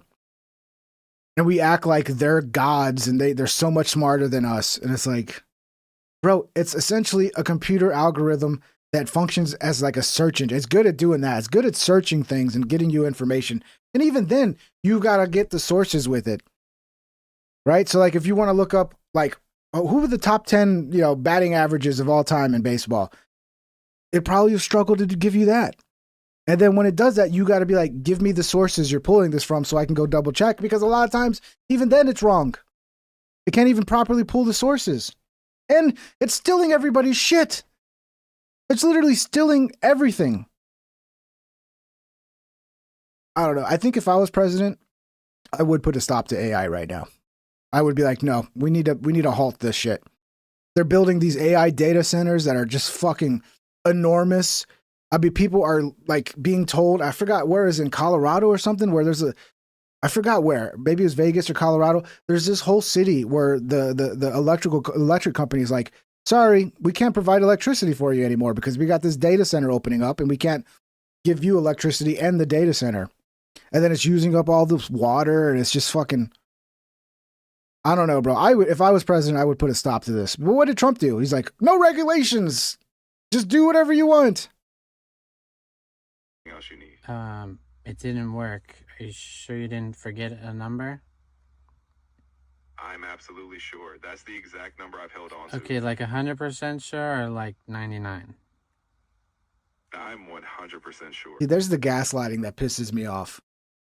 Like it doesn't even, like if it's not, if it fails to do something, it should at least understand when it fails and be like, sorry, I don't actually have the ability to do that. Sorry, but it's like, no, it's 100% correct. What do you mean? What do you mean I got the number wrong? It's 100% correct. I've got it exactly as you said. Okay, but it's like I'm locked out of my house. It's not working. I'm sorry that's happening. I know how frustrating that can be. If that code isn't working for your life. It always does that. I know how frustrating it can be. But yeah, you're the frustration, fuckhead. You're the frustration. Maybe double check. I feel your pain. Can you just tell me it again? Maybe you missed a number. Yeah, K-Mac, what is it? I don't understand how that's K-Mac says. Problem is, everyone else is still going full speed ahead developing AI. Let them develop this retard. Like, what if we spend all of this fucking money on this technology that is actually fucking bad and worse? So we gotta do it because everybody else is doing it. You want AI running your life? You want this retard running your life? So we gotta do it because China's doing it? Maybe the smart move, or the ones that come out ahead on this, are the people that don't replace everything with AI and then have a complete failure of their entire system because they got retard AI chatbots running things. Maybe that's the move. I don't know. Time will tell. Maybe I'm wrong and this is the future. But to me, it feels like a disaster. Like we're seeing a disaster play out here. Of course, the number I have is 601284142. It's exactly the same. It even got worse. Of course, the number I have is 601284142. It's six. So he missed a 0 and he missed the 5. So now he's 2 numbers he can't remember. Oh, I mean, it's so brilliant. It can't even memorize 9 numbers. It's a computer program that can't even memorize 9 numbers. My God, it's the smartest fucking thing in the world. It's exactly the same. If anything's off, it might be something now else. It's really not working. It's working even worse than before. I know that's... Oh, yeah, I know that's frustrating for you. Dude, ooh, if I could reach through the phone and fucking strangle you, you stupid AI chatbot, I would. Frustrating. The number I gave you hasn't changed, so the issue probably isn't with remembering. It's a you problem. It's a you problem. This reminds me of being a field engineer and doing telecommunications and working with the bridge. And the bridge was always all Indians. So you would integrate a site, right? So you'd show up and you load all the software and all the different devices that need to come online and everything's plugged up. You have no alarms and you go to load it. And then all of a sudden you have a retarded guy from India who can't fucking run his scripts and doesn't know how to do his job or skipped a step in his little cheat sheet or whatever. And all of a sudden the integration isn't working and it's you're the problem. And it's like, no, there's no alarms. Everything's connected. This is not me in the field. I double checked everything. No, could you please check again, please, kindly? Like, no, this is a you problem. I've done millions of these. I know this is you, okay? This is you. But you'll spend 3 hours with them arguing at you that you're the one at fault. When you're the one that actually knows what the fuck's going on. But shout out to the Indians. Some of them were good. A lot of them, I think, lied. It's like people have seen this now. Like, they'll basically cheat their interviews where they have whole companies that are there just to help prep you for the interview, and sometimes will even do the interview for you. And then like the hiring manager will like do an interview with a guy in India, and then like 3 months later, when that guy in India shows up, he's like, "Are you sure you're the same guy I did the interview with?" No, he's not. But good luck proving it. You know. So yeah, guys, this is the future. Go get your AI chat agents, so you can change the world with your AI chat agents. You're going to start all these businesses, but it's like, you think they're going to have original ideas for you? The AI bots are going to have the same ideas for you that they have for everybody else. So you're going to have everybody else coming up with the same fucking ideas. There's going to be no creativity. Hey, Cat Turd got into a fight. Something to me? What are you talking about? What are you fucking talking about? I don't know if this is Cat Turd or Mark Levin. This is like a hybrid of Cat. If like Cat Turd and Mark Levin had a baby, this is what would come out. Come on, dick face. Let me out of my What own do you car. got? No, fuck you. Get your ass in. Come on, what do you got? What do you got, motherfucker? What do you got, you old fucking piece of shit? Old piece of shit. Come on, motherfucker. It's how quickly these old people that like still think they can fight. They think just their rage and temper is going to get them through the situation. And like the little face here, right before he goes, right here. Fucking piece of shit. Old piece of shit. Look at the rage. Look at the rage. He really thinks he's going to do something. Come on, motherfucker. Nope. He touched me first. He touched me first. Oh, shit. Yeah, you did. You just grabbed me. No, you did. You absolutely touched him first. You old fucking piece of shit. Old piece of shit. Come on. Uh-oh. Uh-oh. Uh-oh. Oh, that's a good little move. I bet you he knows some judo. What the fuck is a cat turd? Exactly. Thank you. What is a cat turd? Nobody knows. Nobody knows. No, cat turd is the guy on Twitter who's, Mark Levin, Ben Shapiro type, who's like, everything Trump does is fucking genius.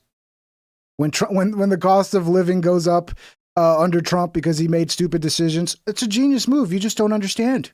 You just don't understand the high level thinking of Donald J. Trump. And then Cat Turd looks like this guy. Cat Turd also is a guy that like talks a big game. Like, I've been in 40 bar fights. You don't want to fuck with me. Touched me first. He touched me first. Oh, shit. Yeah, you did. You just grabbed He looks like Cat Turd, but sounds like Mark Levin. me and I took you down. Something to me? What are you talking about? What are you fucking talking about? Come on, dick face. Let me out of my What own do you car. got? No, fuck you.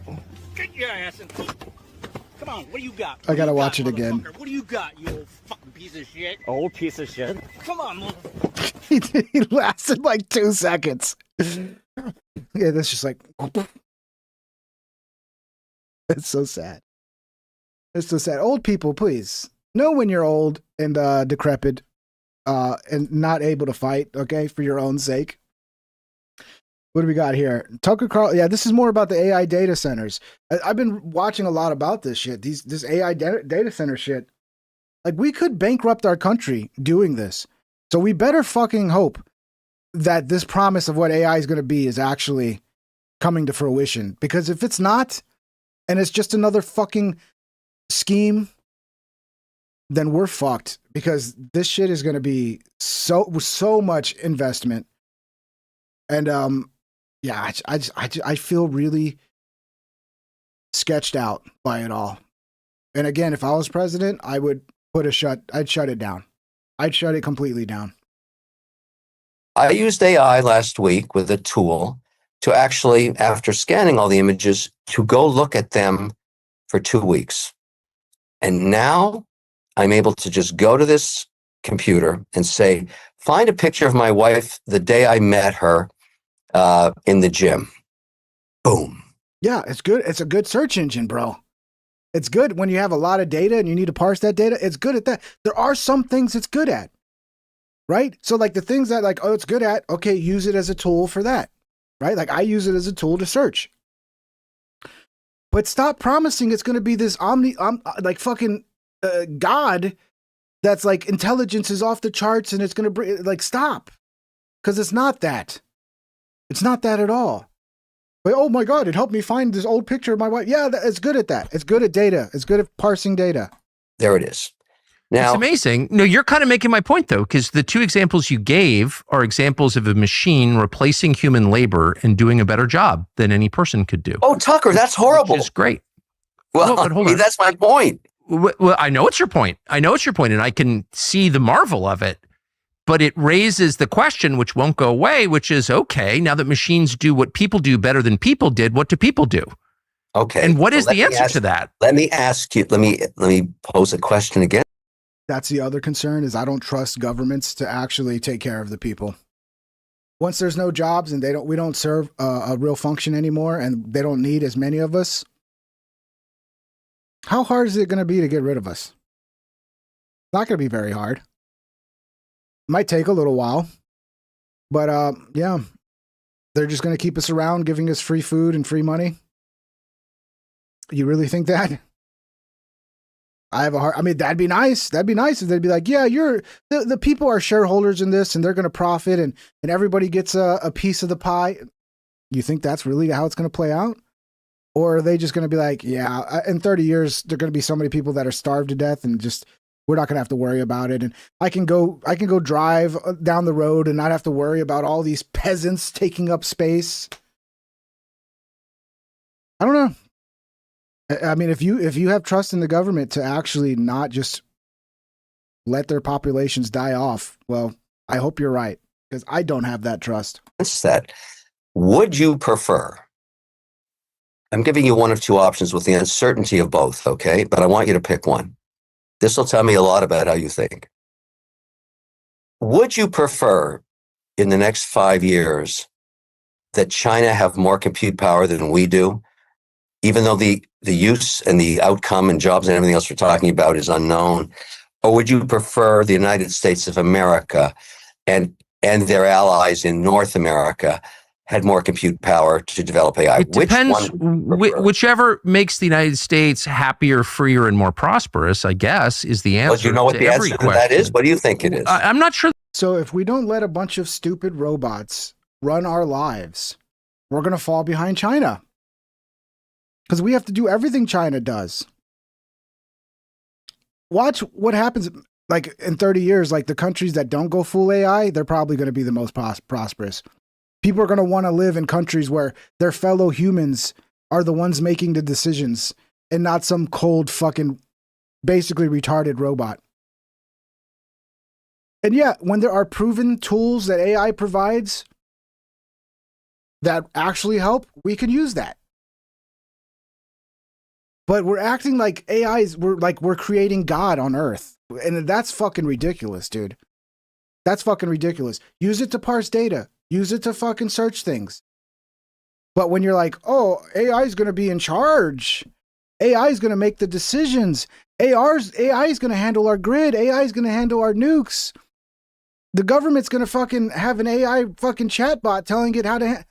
oh, no. What are we doing? What are we doing? This seems like it's going to be a complete fucking disaster.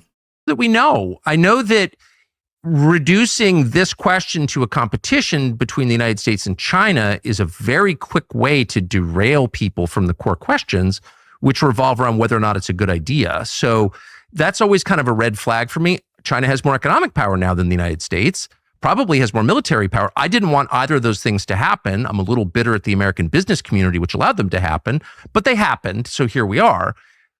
There's not much I can do about it.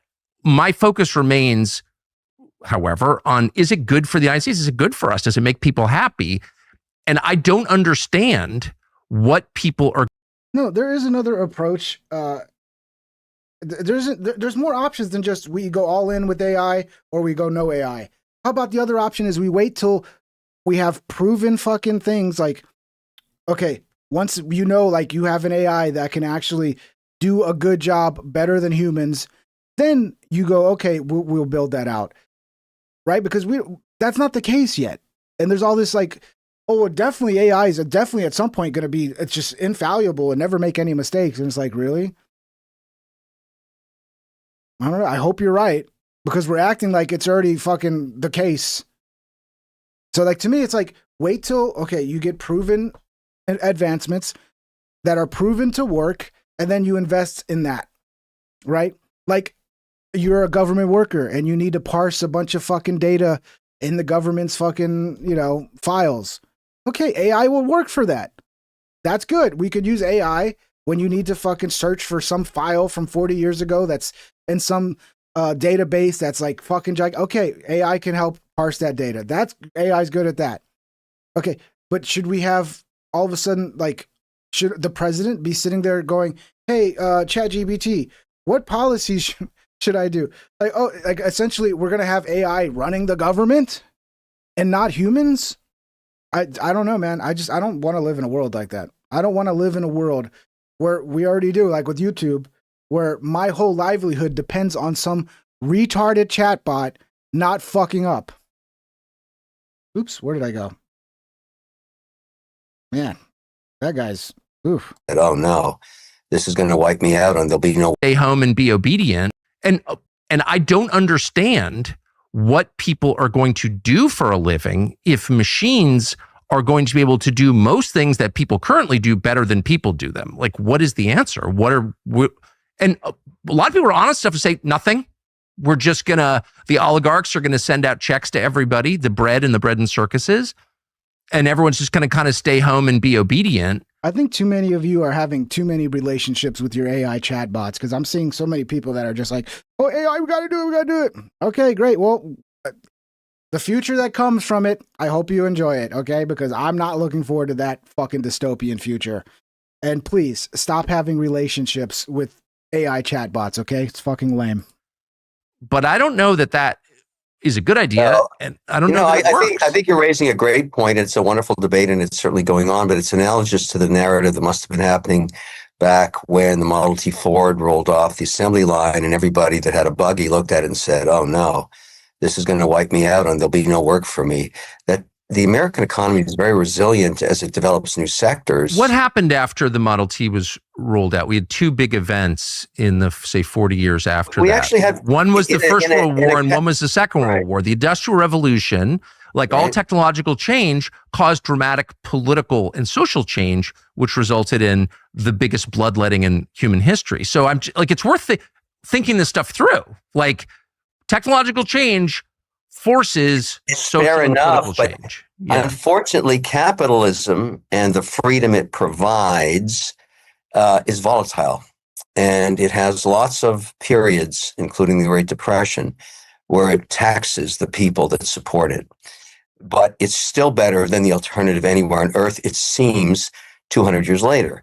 And so, when you start looking at the American economy and the vol it's had, it's been unbelievable.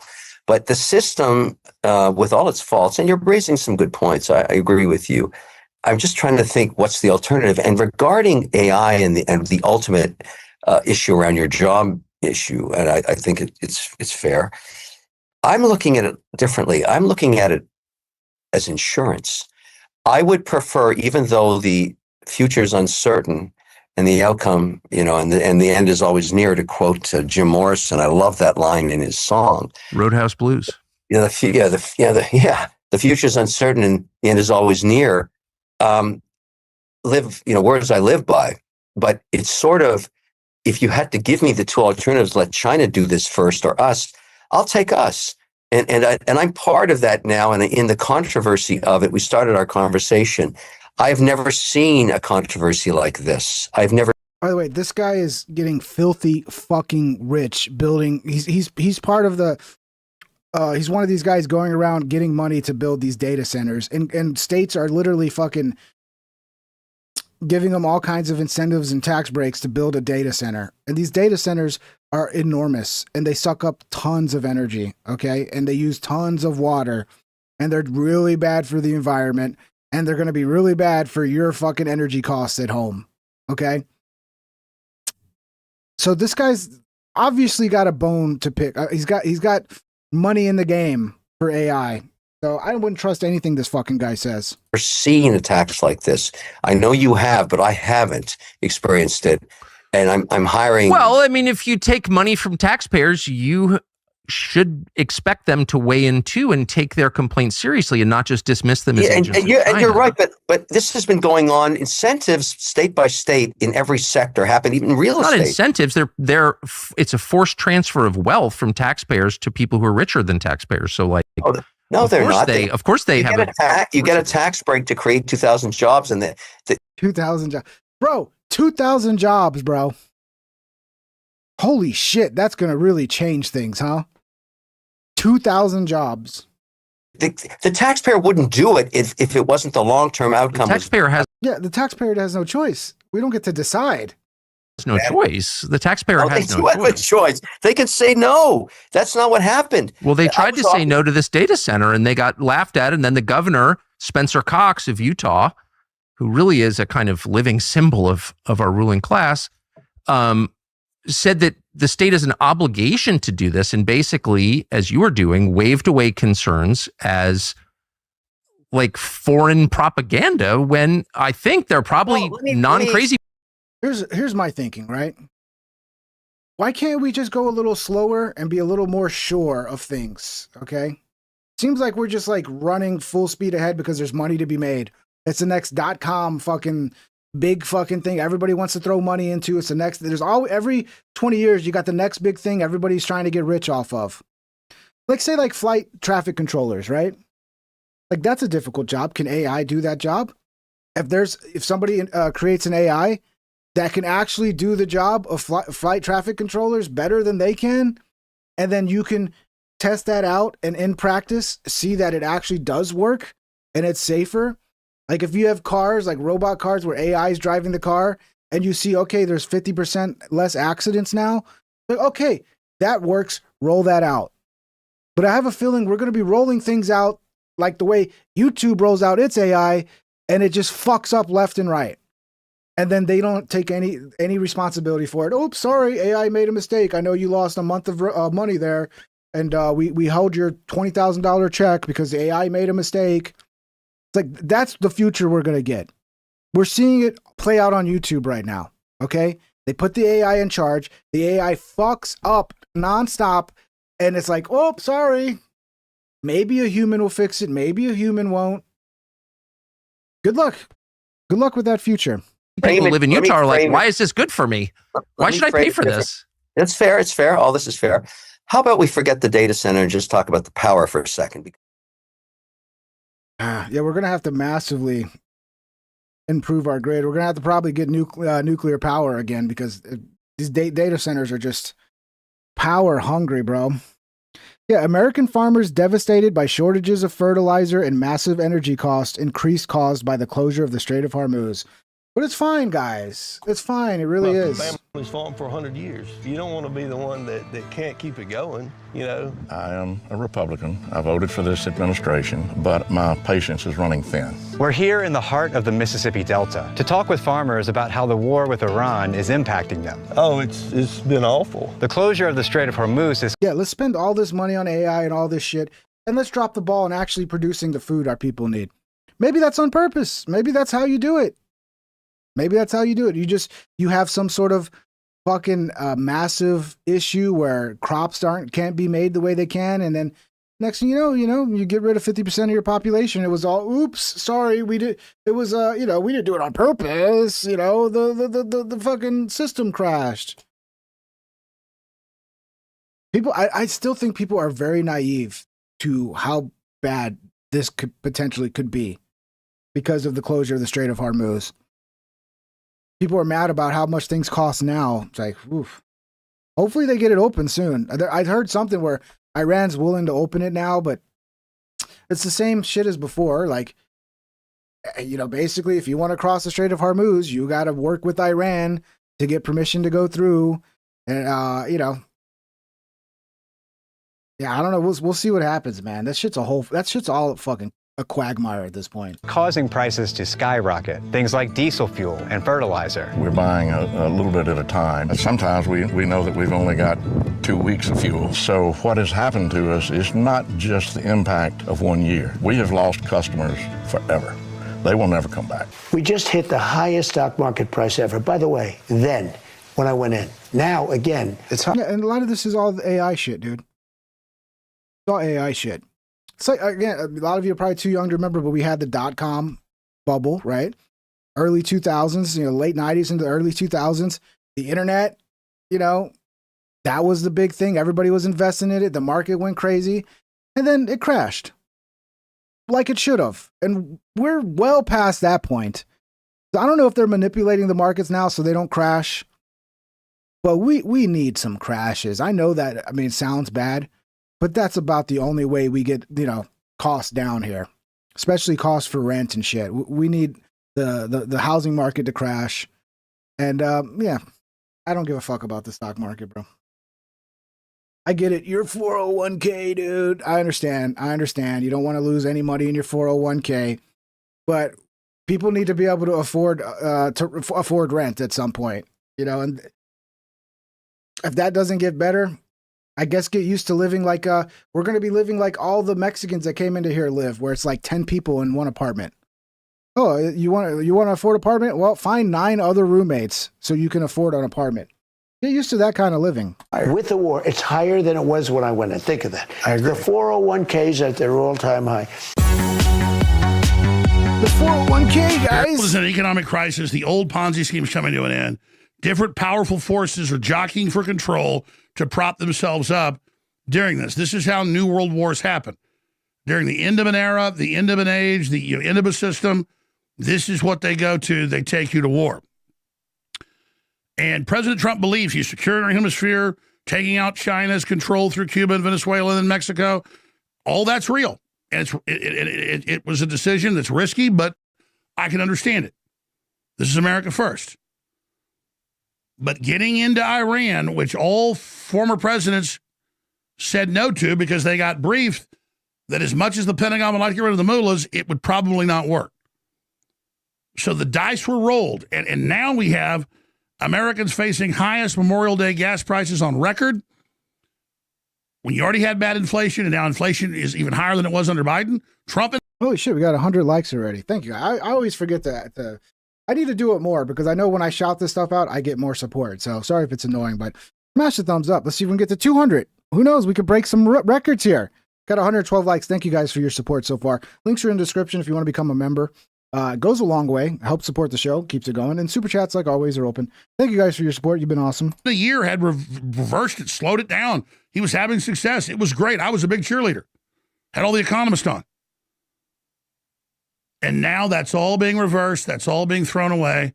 And even if the Strait opened tomorrow, after 70 plus days being closed, most analysts believe major correction, recession.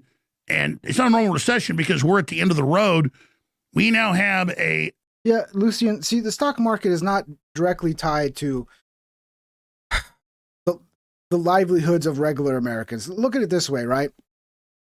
As the housing market goes up, like on paper, the value goes up, right? Right. So a house that used to cost $150,000 now costs $500,000. Yeah, I'm just estimating. Like on paper, like that's gonna look good.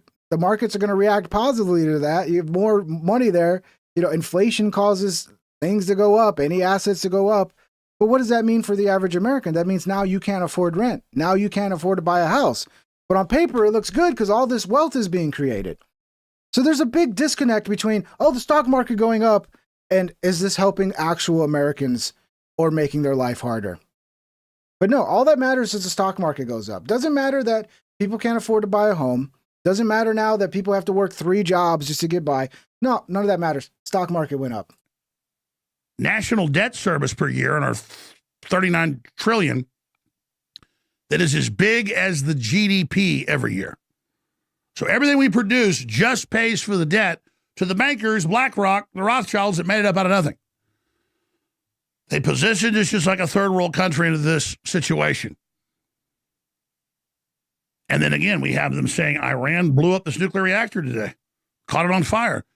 And the UAE says, we didn't see it come in out of any area Iran controls. Not the Houthis, not Lebanon, not Iran. Yeah, Jay, absolutely right. Like, if you can afford to buy some shit, now's the time to buy it. Put your money into real estate. I mean, hopefully it doesn't crash. But if you're holding cash, you're just getting poorer every day. But if you're holding some sort of assets, that goes up with inflation, and you're not losing anything. But not everybody has the ability to do that. Unfortunately, some people live paycheck to paycheck. They have no money after they buy their basic necessities to live to invest. So those people, they get left behind. Fuck them. Your fault. You should have had money to invest. It's like some people just are not born with the funds to do shit like that.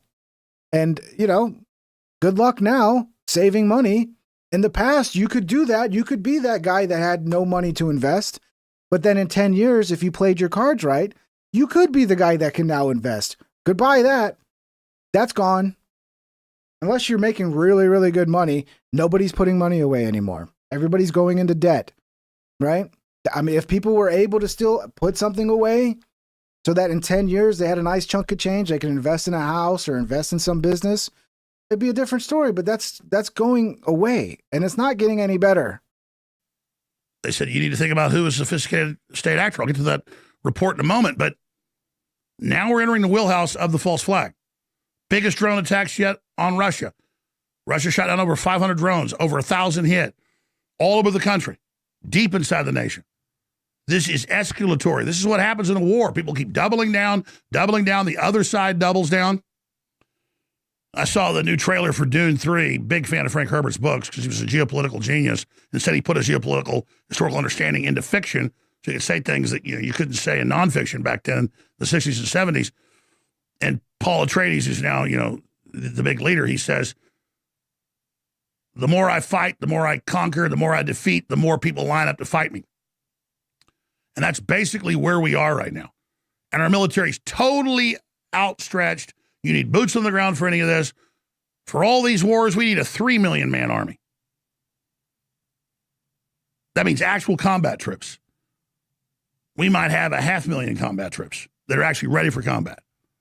And they're spread all over the world. So now Trump's pulling them out of Germany and pulling them out of Poland and trying to get them all ready to go into something far worse than Vietnam. And 80-something days. It does. I don't know if it's just me, but it does feel eventually this is going to lead to another world war. I hope not. But I feel like we're going to, and then the Russia-Ukraine thing, like, didn't Russia just get attacked by NATO? Like, I feel like we're going towards some sort of massive war. Ago, Trump reportedly said, no, I'm going to hold back.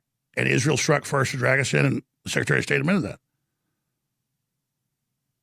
So regardless of what you think of Israel, I know it's a cause celeb and popular to hate Israel. That's not where I'm at. I'm just very realistic and pragmatic about it.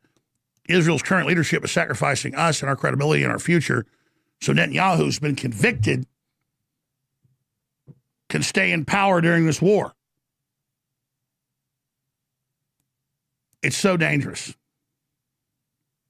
And then you've got populism rising all over the world, globalists losing elections everywhere. They need a big war. The EU has said it, to get control again, to control domestic populations. Look at the big picture. I got a bunch of clips from farmers. You can look at the numbers. I don't just believe these farmers. I already know the numbers. We are one of the most, if not the independent, for any big nation, we're the most independent. Yeah, for those of you tuning in for the Theo Joe stuff, go back to the beginning. I covered that at the beginning of the show. We've already had Kerry, remember, a year and a half ago before Biden left office saying, as the climate czar, we got to cut half the food or people will starve. Cows farting is bad. And in the Netherlands and Sri Lanka and Ireland, all the places, they were cutting farming and by law not letting them grow stuff. And then a bunch of the fertilizer comes out of Ukraine, up to 10%. That's cut off. And now 30% is cut off the Strait of Hormuz in the growing season. And here it just means farmers go bankrupt and food prices go up. But in the third world, it means you starve to death. Costco has put out warnings, too, because they notice trends of what people buy when economic hardship is coming. And one of those things is people tend to buy more pork, which I've been saying for a while, guys. Go get some pork chops. Look, if you can get ground beef, get it. I buy a big fucking tube of ground beef, 73.27 or 77.23. I forget, the fatty one. I love it. But man, pork is so fucking cheap. But yeah, a lot of people are buying pork now. Maybe they finally started listening to me because pork chops are awesome and you can get a fuckload of them for really cheap. But man, it sure would be nice if beef was like $2 or $3 a pound again.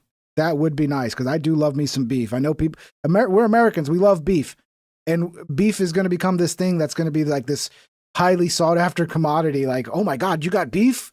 You got beef? Okay, don't tell anybody. Don't tell anybody. Tonight, come over to my house after midnight and we're going to cook some beef burgers. Holy shit, dude. It's the greatest day of my life. That's where we're going. That's where we're going. And Trump did an interview. Not. Another one with Fox yesterday. I've got the clips here. And he's like, your 401k's up. Don't worry. Most people don't have a 401k, Trump. Or if they do, it's tiny.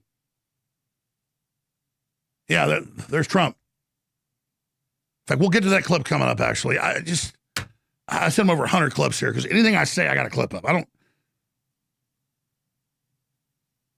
Shout out to our farmers. Nigs 5041. That's his name, guys. I'm just saying what his name is, okay? I'm sure that's his real last name. Sometimes you get weird last names.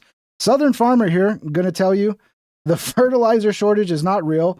Shit's been going on for almost a decade, and it's definitely worse right now. Yeah, it makes sense when you have a problem to just make it worse, right? Who cares? It's really bad. Let's just start a war. And I mean, I know farmers are already having fertilizer shortages, so let's just start a war that's going to make it even worse. Good job, Trump. Good job. I'll never forget, NBC News, Lester Holt. Jones says kill Democrat reporters. Where's the video? Never said anything. Never said that. Where's the clip? We show you the clips. We show you them saying it.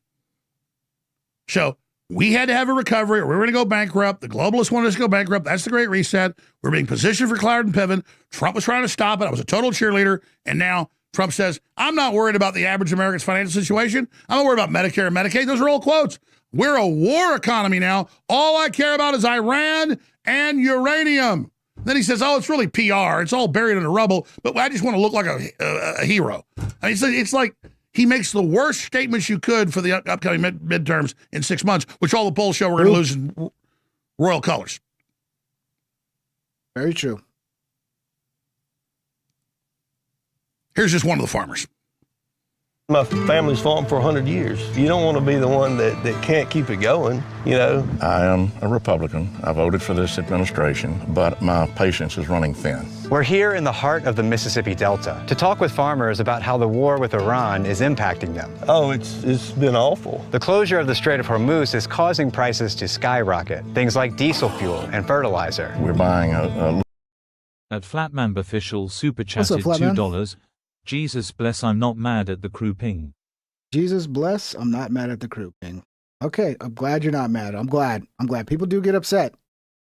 I've had a lot of people turn on me when I have an opinion they don't like. And I don't know, like, if you ask me, people need to get a thicker skin for people having opinions that they disagree with. It's insane. But thank you, Flatman B. Thank you for the 2, brother. A little bit at a time. And sometimes we know that we've only got 2 weeks of fuel. So what has happened to us is not just the impact of 1 year. We have lost customers forever. They will never come back because we're deemed an unreliable supplier. I'm paying 60% more for diesel fuel than... So who's going to probably replace some big corporate fucking entity that's just fucking doing all the dirtiest fucking tricks? We need the small mom and pop farmers, dude. We really, I really wish we could have like a real movement where people are like, oh, we should all be, if you have any land, we should be growing shit on it right now. Like if you have land, grow some potatoes, bro. Get some cows, get some pigs, get some sheep. Do it. Might be the difference between survival and not surviving. I would have been paying 45 days ago. You got to have diesel for everything. You got diesel to disc, to plant, to harvest. So diesel steadily going up like this, man, it affects us bad. You have no choice. You know, you've got to go ahead and buy it, no matter what the price is. Well, there's going to be a lot of people that go out of business at the end of the year, either because they have to, because they're tired of losing money. Farmers have already been struggling, with rising costs and even tariffs making things even harder. It's going to be the nail in the coffin for a number of farmers. It's just the straw that broke the camel's back. A lot of the money that comes through the economy is just shuffled from the government back to, you know, these big corporations, and just kind of, your farmers are middlemen. We need to change the corporate laws in this country too. I think corporations have had it good enough. We need to reshuffle the deck so that small business is fucking has at least a level playing field, if not an advantage over corporations. Enough of this shit, dude. Really all. It just seems like hit pause. Back it up 10 seconds. Yeah, my family still has some cows and still does a little bit of farming. Mainly Christmas tree farming and baling hay and some cows. And that's only for the tax exemption. And everybody has another job and then does that on top of it. But you hear about beef prices always go up, don't you? That's because 4 companies control 99% of meat packing. So the average rancher basically just breaks even, and then the monopoly gets all the money. Yep. And Trump has rightfully been trying to break that up and brought another fifth company at least.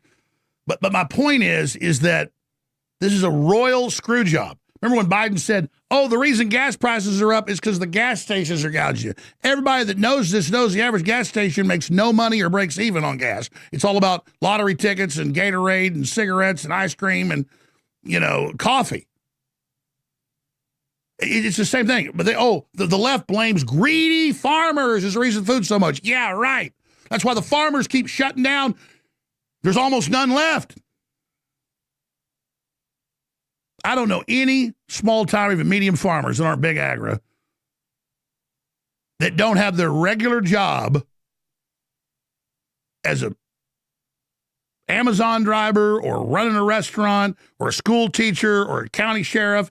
You all know that live around the country, whether you're in Indiana or whether you're in Texas or South Dakota, you all know how it is. I got family that are veterans, 30 years in the Army, multiple degrees, everything. And just to live a basic American standard, they're working 7 days a week. And they love it because that's who they are. But the point is, that's how much they've squeezed us. And then Trump says, don't worry, you got a bigger 401k. What the hell are you talking about? No, Flatman B, I don't get your jokes. I don't get the reference because you keep saying you're not mad at everybody. You're not mad at the crew. Yeah, that's an Alex Jones reference. Okay, I get it now. Alex does that a lot. He starts getting angry at the crew because he wanted a clip that they didn't pull up. He's like, I'm not mad at it. I'm not mad at the crew, but he's clearly mad at the crew. I get it now, right? It's a reference to Alex. Go back to the clip. Thank you, Flatman. Back to, these big corporations and just kind of, your farmer's a middleman these days. Really are. It just seems like the farmers' margins were already slim and they just keep getting slimmer and slimmer. We can't control diesel, we can't control, wars, we can't control anything. All we can control is once we put that seed in the ground, that's all we are called to do, right? And the rest of it is up to the good Lord. Now, I've supported Mr. Trump this entire way. I was a big supporter of his, but I do not agree with this, and I'm not happy. No, we don't believe you, bro. We know you're a filthy, dirty, fucking communist leftist, bro. All the Trump supporters who are like, simply just believe in the message, the original message of MAGA, America First. Now Trump's gone against it. It's like, oh, you're a leftist. You're just a deranged, woke leftist. It's like, I voted for Trump. No, well, you're a leftist. You're a deranged fucking Obama voting leftist. About this at all. Get ready for Michelle Obama 2028. Get ready for the borders to be wide open. Get ready for taxes to go up even more. Get ready because Trump fucked up. I did not vote for this administration. We're just hoping that the administration can right some of the wrongs that it's created for farmers with tariffs and mainly what this war has inflicted on us. A lot of people that did vote for this administration say it'll come around, but my question sometimes is, will you be in business when it does? If President Trump were standing here in this field right now, what would you say? I'd ask him to stick a sock in his mouth and not say anything for a while. Get these fuel prices down. Get them down. There's an old African proverb that says, when elephants fight, it's the ants that get crushed. The ants are getting crushed. War, what is it good for? Absolutely. I think that guy needs to be president of the United States. Who is that guy? I'll vote for him. Absolutely nothing. And the Pentagon told you it would happen, and now it's happened. So, here's Trump, last night on Fox, not understanding the... Yeah, we saw this already. Yeah, we're going to wrap it up. Been a long one, already 2.5 hours. Thank you, guys. We'll chat for a few minutes. We got about 5 minutes. I'll chat, and then I got to run. I got to take a piss, and I got to run to the store. But how's everybody doing out there in the chat? You guys doing good? Civil war? I don't know if we're going to get a civil war, dude. I don't know. I don't know what we're going to get. The future is... It looks bleak, but it's also still uncertain. And hopefully, hopefully it won't be as bad as I think it is. Hopefully I'm wrong. I don't want to black pill everybody, but you have to acknowledge the shit going on. You can't just bury your head in the sand and be like, oh, everything's great. Oh. It's like, no, it's not. It's not. We're being fucked. And we need, I don't know how we solve it. How do we get the dick out of our ass? I don't know. Maybe we'll figure it out. Godspeed, brother. Thank you. I'm not going to say your name again. Hopefully I don't get in trouble for saying your name. AJ Henniga. There we go. Hennix. AJ Hennigs. Yeah, Hennigs. That's the way to say it. Nice name. Thank you, brother. Just about to head to work, getting some cigarettes. All right, have fun, Akuma Skill. Have a good day at work. Cheers, stay positive. I agree. Nice, Ping. You hitting the heavy stuff tonight. Yeah, I'm doing what I'm just, what I'm doing what I can, dude. Talking about whatever's interesting to me. What store are you going to? I'll meet you there, Jay. No, Jay, you stay home with that big dick of yours, buddy. Joe Crawfish, what's up, Joe? I think it's like $500 to even register or some shit, and then you don't get a spot on the debate stage unless you poll well enough, over 2%. Yeah, but don't they even fuck you sometimes then? Wasn't there somebody that got, like, there's been plenty of people that got held off the stage just because they're like, oh, no, we don't like them. Right? It's Hennigs. Hennigs, okay, thank you. It's a dangerous ending to your name, brother. Thank you. Hennigs, I got it from now on. You're welcome, Akuma Skill. Thank you for being here, buddy. I've gotten pretty good at bringing humor into political discussions so the barbecue doesn't end in disaster. Good job, K-Mac. I need to get better at that. I need to get better at being funny. It's hard, It's not always easy. You can't force it. I'm not Theo Von. I don't have a million funny stories. Maybe that's what I need to do. I just need to make up stories. My uncle was a farmer. And then he ran over his dog with his combine. And yeah. I love dogs. I don't know. I can't do it, bro. It takes real talent to be funny off the cuff. Ping gets my jokes sometimes. Yeah, I sometimes it's hard because there's a lot on my mind as I'm doing a show. So sometimes the comments are like referencing something that's I just can't even remember that I talked about. It's like it's hard, dude. There's a lot going through your head when you're doing a show, Refining my skills. Your pork potato fed face amused me, bless. Okay, well, Jesus Christ, bro. Pork potato fed face to me. Jeez. Wow, that one hurt, bro. That one hurt. My face is beautiful, by the way. Okay? I'm a beautiful man. All right? Stop pretending like I'm not. People were saying I'm a 5 or a 6. Yeah, I mean, probably. I don't know. I don't know. I mean, okay, look, I'm not bad looking for my age, that's for sure. I was definitely much, much better looking when I was younger, okay? I'm holding it down for my 40s, all right? All right, let me see. Compare me to people in their 40s, okay? That's what you need to compare me to. Sometimes you got to be serious. It can't be fun all the time. Yeah, Kakari, it's hard. It's just, I don't, yeah. I try not to force anything. It's just, I don't know. It's hard to figure out, like, do I just be myself and just talk about the things I want to talk about? Or do I got to put on a performance? And it's like, I just kind of try to balance everything out and just hope people enjoy the show and enjoy what I got to say about things. And, what can you do? Ping is a dapper gentleman. Thank you, Dink, Dark Meta official. I agree. Ping didn't say no homo, kind of sus. No homo to what? I felt that through the screen. Very sus. I'm not mad at the crew if they are in their 40s, folks. Thank you. Thank you, Flatman V official. Pork potato face is great and very much non-derogatory. That one hurt, to be honest, dude. It hit a little too close to home because I have been eating a lot of potatoes and pork. The potatoes are so cheap, bro. I mean, I suffer financially like everybody else right now. I'm not doing super well, so potatoes, I mean, they're still cheap as fuck. I bought a whole pack of potatoes for like $2 or $3.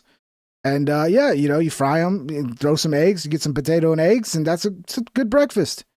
It's a good breakfast. But I would prefer not to eat potatoes, but they're just so fucking cheap, dude. And then I can make a bunch of potato and egg tacos and just store them away because I gotta make sure my dad eats. So if I can make a bunch of tacos and store them away, like that's one less meal I have to cook later, And us Mexicans, we love potato and egg taquitos. The little potato and egg, a little cheese, a little salsa on a flour tortilla. Wonderful. It's a wonderful breakfast. Pork, the only meat, unsafe. Sometimes chicken. Yeah, I mean, even beef can be unsafe if you don't cook it, right? Although it's not as unsafe as pork. Like pork, you can eat raw beef and you might be okay. But with pork, you're not going to be okay. But that's why you cook it, bro. That's why you cook it. Ain't no tater haters here. Now that's what I'd like to hear, Brian. Blind reflex.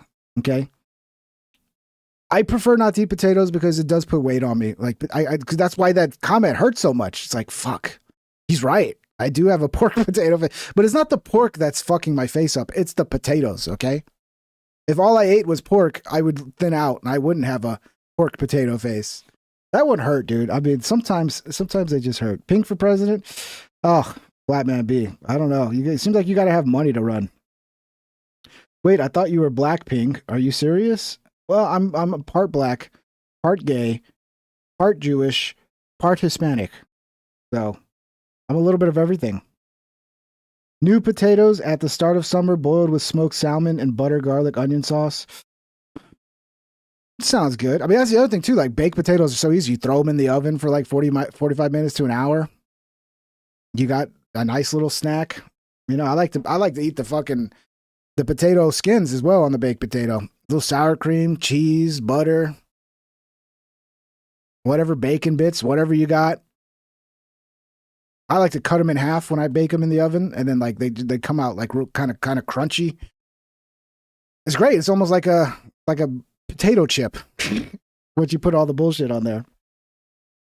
Question is it okay to eat them when they start sprouting roots? I don't know. I'm not an expert. I'm eating a New York strip with jalapeno chips tonight. Well, that sounds great, brother. That sounds good. If you don't do sit-ups, you will be a potato. Well, I was born a potato. I was a potato right coming out of my mama's womb. Fedor ate potatoes every day, strong sprouts. Yeah, I mean, potatoes, look, they're amazing because they keep people from starving to death because they're so cheap to make and they'll keep you alive. So God bless potatoes, dude. You know, if we lose potatoes, we're fucked.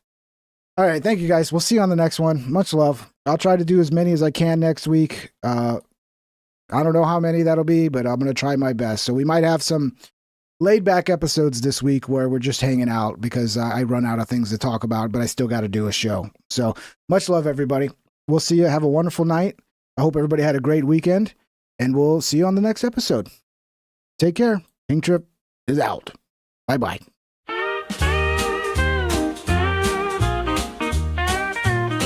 Please subscribe and hit the like and ring that bell if you want notified. Here's some other videos to watch that you might like or you might not. Have a great day, my internet friend. I hope I'll see you once again.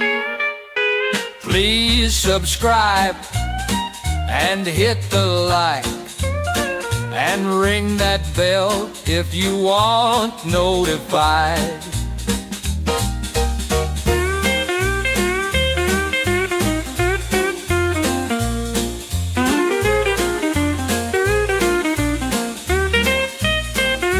Have a great day, my internet friend. I hope I'll see you once again. Please subscribe and hit the like and ring that bell if you want notified.